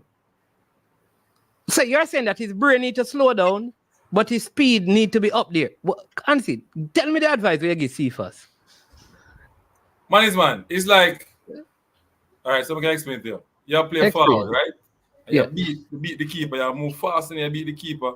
And the ball, the surface, the ball bounce or different way. No, that surface, the ball never bounce still. No, I'm just giving a scenario. No, give me the scenario that Cephas was in. All right. So you move fast like Cephas, man. Cool? You move fast like Cephas. Right? You break behind Rob Smith. Rob Smith play center back and you fly past him. Right? Yeah. Fly past Rob Smith. Yeah. Fly past Rob Smith, right? And then Duckland now in the goal. Yeah. Right? And you come so now, but you're not even look up on Duckland. You just look, the goalkeeper stop in front of you and you just kick the ball. You know, look which part the keeper there, you know, because keeper must have inclined off for that, they just kick the ball. So a lot of things wasn't thought about before him kick the ball off for the goal. So what advice did you give him? So I say before him kick, sometime you can look up, assess the situation first, and then go the proper technique when think. So that was it. So you're telling so you told him after this that here's what you need to do. Next time you need to look up. Right? Assess the situation. Then make you apply whatever technique you want to apply for score. All right, assess it. What about the situation? So you don't think he knew that the player was behind him and the goalkeeper was in front of him? No, him said the goalkeeper stopped him, never know. He didn't know that the goalkeeper stopped? So the goalkeeper come. So him thinks that the goalkeeper I go come straight and now. You understand me? Until him fast. If he thought the goalkeeper was coming, shouldn't he then have dribbled to go around the goalkeeper? Why would he kick him? Him should assess the situation. Him just want to kick off for the goal. So no, let's work with the thought that he had. His thought was that the goalkeeper was coming towards him. He didn't realize that the goalkeeper stopped. Right. So if the goalkeeper is coming towards you, wouldn't it be better for you to try to go around the goalkeeper? Right, that would be a good one. But the goalkeeper stopped management of the situation. Yeah, but the goalkeeper stopped. But what I am saying is that he thought the goalkeeper was coming. So kicking the ball is not the best option if you thought the goalkeeper was coming. Well, him saying could have kicked the ball if he have more power and kick the ball harder. So it was a matter of power then. Listen to me, I said, man. May I listen, man? Let's ask question, man. Come on, know what you're telling me now. So I'm not telling you, tell him to assess the situation before him kick the ball. Oh, you told him to assess the situation. Okay, yes. Because he didn't. Okay. Right. So in that situation on scene, what would be your, like, when I say assess, I mean, say, coach, what do you mean to me assess the situation, coach? What do you mean by assess? Talk to me, because I am Cephas. Huh? So I am Cephas. And I say, boy, I missed the goal in a man. Mm-hmm. And then you said to me, next time, assess the situation. But I say, what do you mean, coach, about assess the situation? Explain that to me. So I'm going to tell you the problem what you do wrong. You understand me? Yes, so tell me what I do wrong. So you beat the player, you edge down, you don't look up and see where the keeper is. No, coach, I see the keeper coming up, coach. I'm try to pick an angle, you know. Yeah, but how the ball, or your shot come off like that. Or you not come off, you know? The keeper make a save, a proper save. Or the shot come off like that. Boy, I tell you, say, coach, boy, I'm not to know, coach. Tell me what you see, no, coach. If me didn't know, coach, more than ask you. What think me ask you, coach? I true me not know, coach. Tell me what you see, no, coach. All right, so I'm going to say the same thing again. I'm going to say, all right, next time you do, assess the situation. You have many ways you can. You can go around the keeper. You can keep the ball, go around the keeper, slap it at the goal. Or you can lob the... Coach, you don't know what assess mean. You can lob... coach, you have to assess the situation. What do you mean for assess? Me don't know assess mean, coach. Help me for assess it, no, coach. That's why I get the example. I break it down now, man, is man. Break it down to me. Lab the keeper, all right? Cool? Not his lab. You know what I mean? A lab, right? Coach, but me did that too. Then man is man, if at that level, me have to no assess. Coach, it was very difficult to lab at the pace when I go coach. And me say the player was right behind me. For me go try chip it. That gonna be difficult, coach. But talk to me, no, coach, man. Lab the keeper. You said my assessment should have been to lab the goalkeeper. Then man is man, if you're there at the Premier League, the highest level, and you ask me assess me. Yeah, but coach, remember say me at a high level of the league, you know. But you are a coach, you know, at a high level. No, I see level with them in the eye. Oh my God! Anyways, we have God's boss online. Problem. God's boss. We are challenge the coaching pedigree and the brother. Yeah, well, go on. Yeah, man. Vasectomy, right? Because me here not talk about something. I can't understand you, man. How you are gonna say it is okay in your opinion? However you put it, I don't want to misquote it, so I'm just gonna say however you say. For a man to go drink Magnum. Magnum is the Magnum, you know, is alcoholic beverage, you know. All right, Gunners boss. Do you know that? Do you know that there are players in Europe who have a drink of wine before they play games? They even put wine in some of the locker rooms, so players can have a cup of wine. They have some of them, wine, red wine, red wine. So some of the locker rooms have red wine and red wine, and some of them have coffee because they drink a lot of coffee, and some of them drink a lot of wine. Just a glass of wine. Yeah, but for the mere fact that it is a professional setting, and like on a bush league thing we are dealing with, man, like when we are Jamaican, me see a man play football and the man jump off on the football field while him play, and then a half time during the run of the game, and him go take a man a blunt from a man and stick to a fight and pass it back to the man and run on back on the football field. Then they are weak thing, man, a Achilles thing, them the man as a man when a magic them. Then how? You know what I mean? You know where this spring back. Hold on. Yeah, use that word. Hold on there. Let me just stop. Yes, when I came on, the first thing I said was vasectomy. What that had to do with this? We'll go back to that. Okay. It has to do with this conversation. Okay. Going back to it. You know that this month, the month of March, in America, the highest rate of vasectomy is taking place right now. Explain to the people what is vasectomy and what that have to do with the discussion. All right then.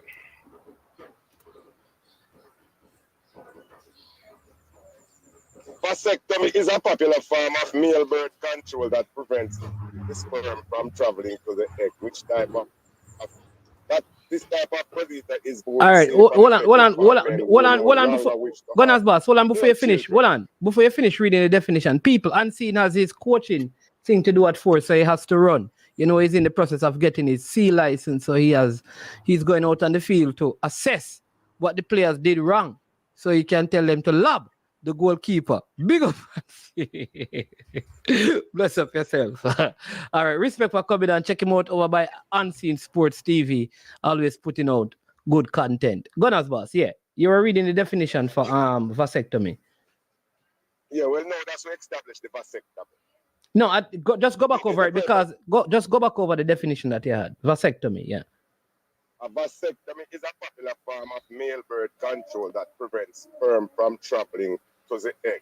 This type of procedure is both safe and effective for men who no longer wish to have more children and may be an alternative to other methods of birth control or sterilization for their female partners. Okay. All right. So there you go. Now, March Madness isn't just a great time of year for basketball. It's also a prime season for vasectomies.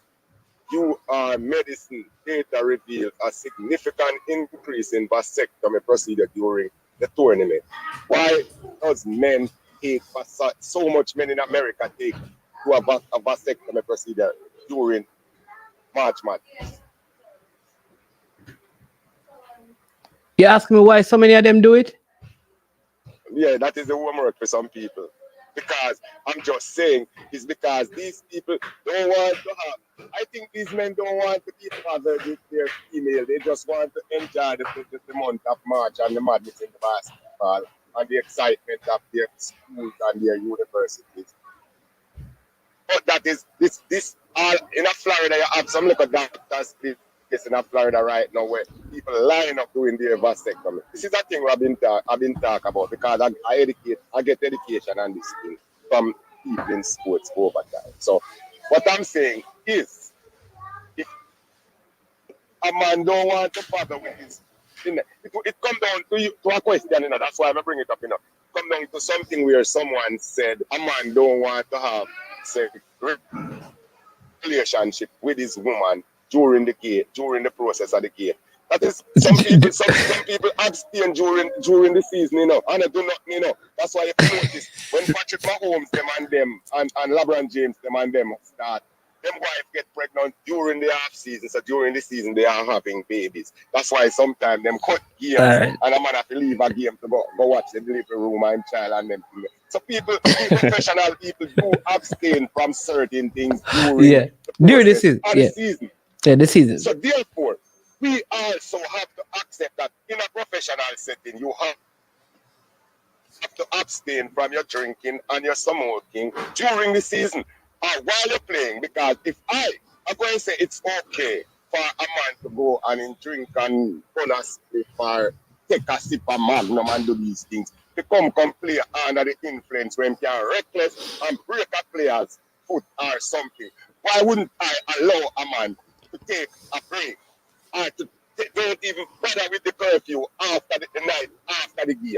That is when I'm supposed to go do what I want to do. No. LeBron James is not having a cigar, and Michael Jordan is not having a cigar during the season. They have it the last game of the season. We win the championship. We are post-champion and we are celebrating our locker room. And So- we continue from there to the power and move on.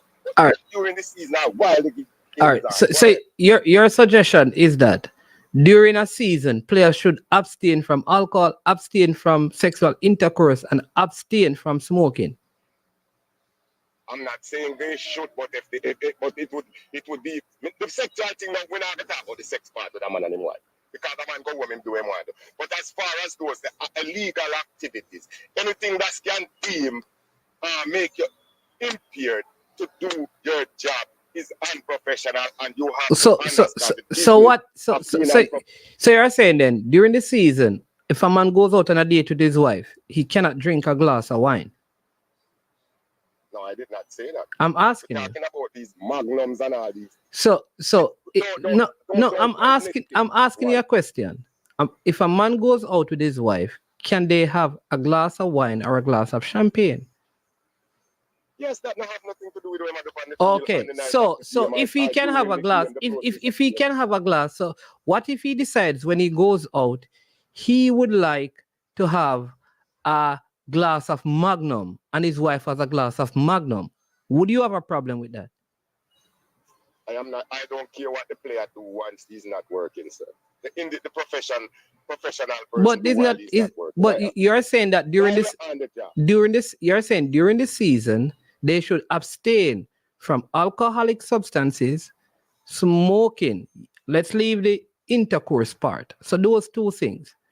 All right. So I am saying in Europe, players still go on date during the season, and they during that time have alcoholic wine. Why is it if Europeans can do that in their season, a Jamaican can't have some Magnum during his season with his wife on a date? Because they cannot afford a glass of champagne or they cannot afford a glass of wine. Why is it that the Caucasian can have wine, but the black man who can afford only a Magnum cannot drink it on a date with his wife because he's in season? That's all I'm asking.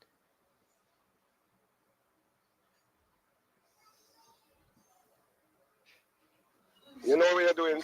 You see, you use if you're skating is what you're doing here at Man. You're trying to make this thing more than it is. All what you said was, what if a man take a drink of Magnum when he's out playing football? No, that is illegal. We don't care what him do when him done play football and him gone on him yard basket. We don't care what him do. When him done play the football and him gone home. And when him finish play, when LeBron done play later, we don't care what him do after him done play. As long as him come to work tomorrow, sober, come to practice, do what he's supposed to do. But that is what but that is what we were saying. Gunners boss, the original conversation is remember, Anthony was talking about players, and I'm saying that the clubs can have rules where once you come and the club training ground, you cannot consume. But people in their own private places can do stuff. What Anthony was saying is that if you have on the jersey, so if we go out, you and I come and link you. What they're saying that I cannot even smoke a spliff with a brethren. I can't drink a little rum or a little beer with you because I'm wearing the shirt. While I'm saying that it may be a family engagement, it may be other things. What we all can agree on is that once you're in the team setting, certain things are not going to be allowed. That's what I don't have a problem with that because those are rules. But remember, drinking alcohol is not a banned substance. It is not. Yeah, it's not a bad substance. Banned. What you said that I was using? What kind? You use a big word, E word. I don't even know what they mean. What you say I was using? What kind of? It's not escapism. What is the word? Effuscating. Effuscating. Hey, Gunners boss man, you're going like you know no sense and you say bread. Effuscating. Brain drain. What does that mean? I don't even know how it's spelled. I'm going to use that one. I like it. Make brain drain tell you. I'm not too know nothing. Make the kind of dunks as me say. Me not gonna ask you. So Gunners boss, are you on the job? Yes, I'm on my lunch now. Oh, so do you consume any of these things on your job? No, sir. The boss. Let me tell you all this. The boss.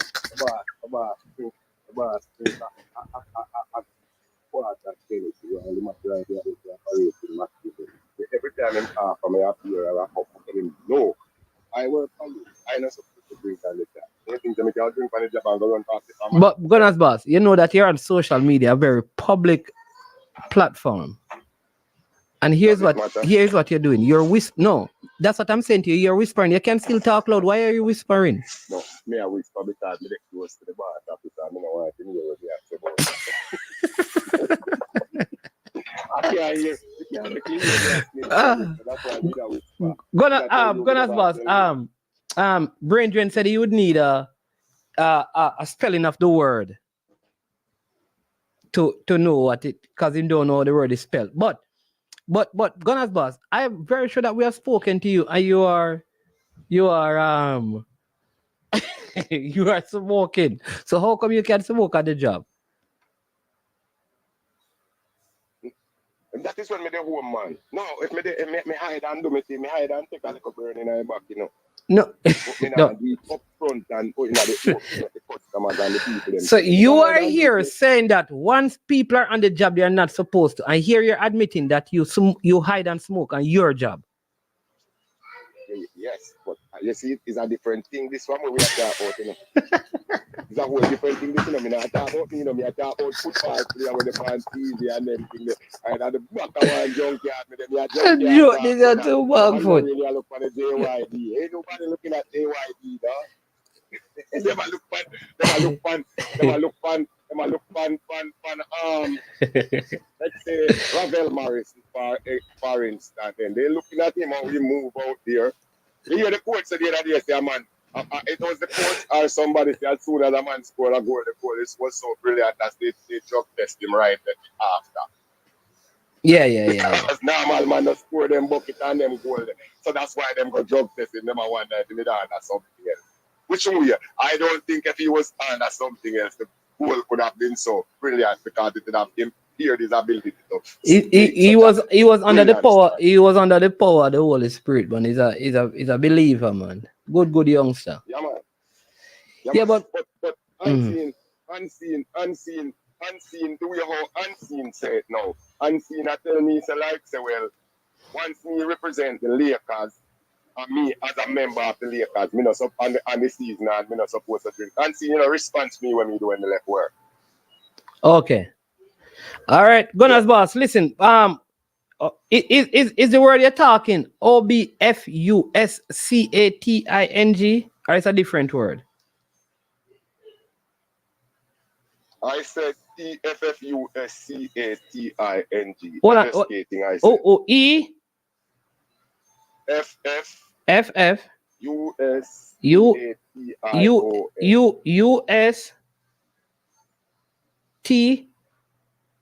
C. EF. C. Let me spell it word by word. EFFUSCATION.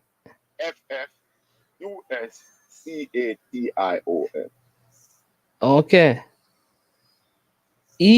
EFFUSCATING. F-skate. Oh. INRING. The people who can't talk to God as boss, you know. F-skate, meaning and definition. F-skate. F-skate. Countable and uncountable. F-skate. Obsolete from form of obfuscate. It's itself an obsolete form of obfuscate. So it is that word. Oh, that is a word that is not in usage again. Oh, yes. So the word that is skating, you're using. So what they have a new word. They have a new word, Gunners boss.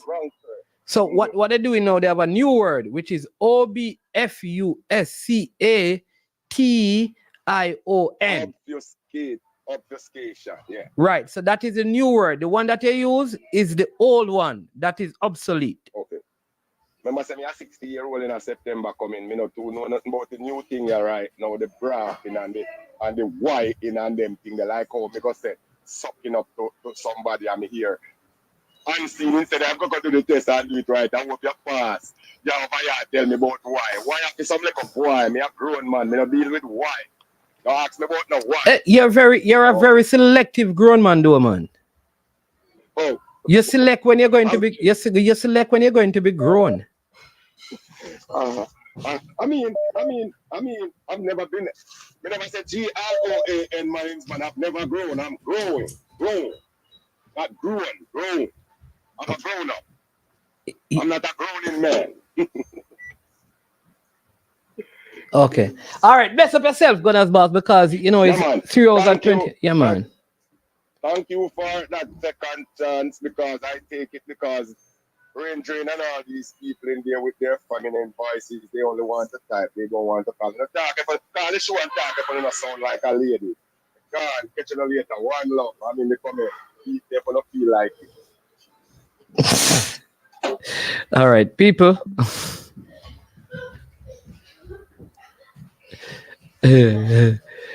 Oh, gee. Welcome to I Am Sure Sports. I am live on air. My good friend Amar Senate, how are you, sir? I am live on air, sir. I am doing well. About to close the show. I know you're live. I know. What? You're closing the show now? Yeah, but you go ahead. You have a few minutes. Okay, so I'm on at the right time. I'm usually a closing act. Anyway, Manins, I just want to add something to your show. I don't know if you had got it, but you know a player by the name of George Best? Yes. He used to play for England. Yes, and it's known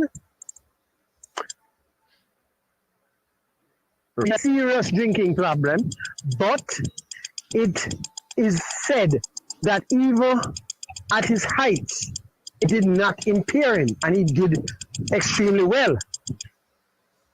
Yeah, and I know Tony Adams from Arsenal. Do you know that player? Yeah, and Tony Adams from Arsenal. But things and times have changed, though. And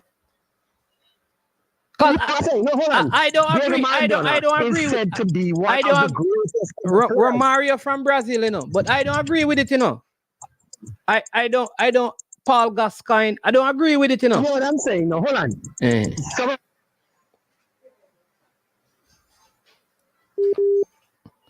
Leader, your phone, something wrong, man. Leader, the connection poor. Leader, the connect. Leader, understand. Leader, you're in and out, and there's a clicking. You're in and out, and there's a clicking sound. Yeah, and there's a clicking sound in the background. Yeah. Okay, hold on. Let me start more. Okay. How is it now? Is it okay now?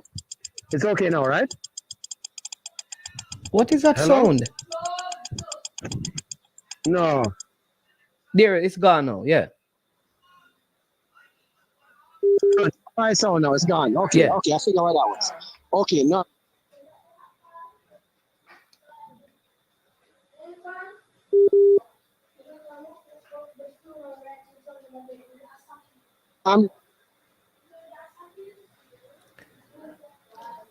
People, I don't know.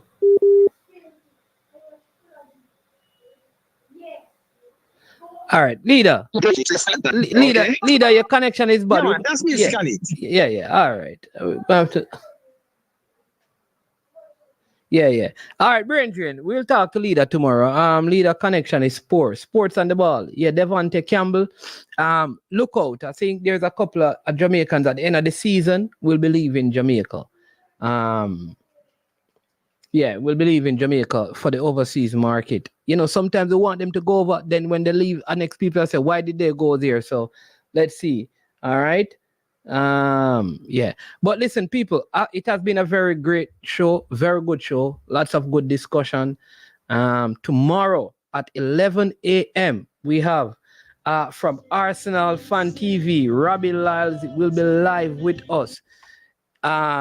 As we come to the close of the show. Danny Dread, you have like a close, so you have like, just because of your lots of respect, we're going to give you like, minutes. Yeah. All right, yeah. Greetings. Manins, this liquor drinking thing, me think it is a limit and it's a time. You get me? Like, yeah. All right then. Unseen team. Not this round. I think I the round before. Sometime there. But watch. About 5 unseen, 6 unseen team. A 2/4 round in a stadium, my brother. And them have match next day and get about 5. Yeah. You can't do them type of drinking, my brother. That is a different thing. Maybe that is what Unseen was speaking to. That's a different thing. That's all like a rum business. Right. Man, you see the smoking now? Yeah. You see the smoking for me? If me I run a JPL team, me I have my own drug tester coming. And anybody where me find weed in a them body, a 2 weeks suspension without pay. Me want the optimum out of if me pay your money. And smoking just not good for sports. So if you want to smoke, is smoking be good a fan of all I see it. Is smoking good for anything? Wait, listen to me. If you want to smoke, be a fan and sit alongside that Danny Jet. That may I tell you. Smoking good for things, yes. Certain ailment, yes. But it gives you a short of breath, brother, and it affects your lungs and them things there. When you forget the optimum out of it, man. Would you allow a player to play a team that is bleaching? You know, that's one thing, but more really go there, sir. In my personal thing. I don't think that affecting football. But in can't manage the son to train. If you bleach and it affecting football, yes, man. Because since him bleach, him not playing good again. Alright, Mannings, me did know a player. Me see him play good with ball head, and every time him put in the braids, him play the braids more attention. Every minute him a flash it. And I use the man to bring it back behind him. The player put in braids. Yeah. And to me, it's affecting football. Oh, Jesus. I know him not being braids. Him a go on good. Without braids, him do better, brother. Boss, me a hero, so, me I tell him, say, no braids, if I me around the side. But the bleaching now, me not gonna really go there so with people, you know. Certain thing, you know, manage with people, you know. Me not try overpower them and try choose them life for them, you know. Danny Jed, want to Calabar, man? The man ain't fool me, man. Say Calabar go win champs to the Danny Jed, man. With the champs? Yeah. No, man, nobody couldn't fool you with that, man. Unless the fire running, none at all. And a man just come fool you. But we never pose for that. But me know, everybody need Calabar to make the champs nice. A Calabar and Casey, I think. Okay. It's not really Casey so and JC, next year the team supposed to better though. Because the whole of the youth them supposed to debug at school. But man, this is what I say from Mr. Clark gone, you know. Yeah, and the field and one of the coaches who had died over in Portmore there. Right. So, and him they deal with the trust. That's Yeah. Right. So then we could think that affect me. I have to go build back upstairs before look like. You understand me? Yeah. Yeah, man. All right. We just want to get you to chime in because you don't know, like you said, they should have closed. Just like when our brethren David don't drop out. Yeah, and the football and the team win the Manning Cup. And then you hear Calabar name since that in the Manning Cup, brother. True. Yeah. So, that's how it go. But me think the smoking will affect the thing more than the drinking. But man, so what about the man talk about the 1 minute. Go ahead, yeah. 1 minute. 1 minute. You see the player where you just tell with drink come out rum and them there. If you see some Premier League back in the days dressing room, you have some man who blaze 2 cigarettes half time, you know. So you see, it's a different time in a football where the body again more optimum.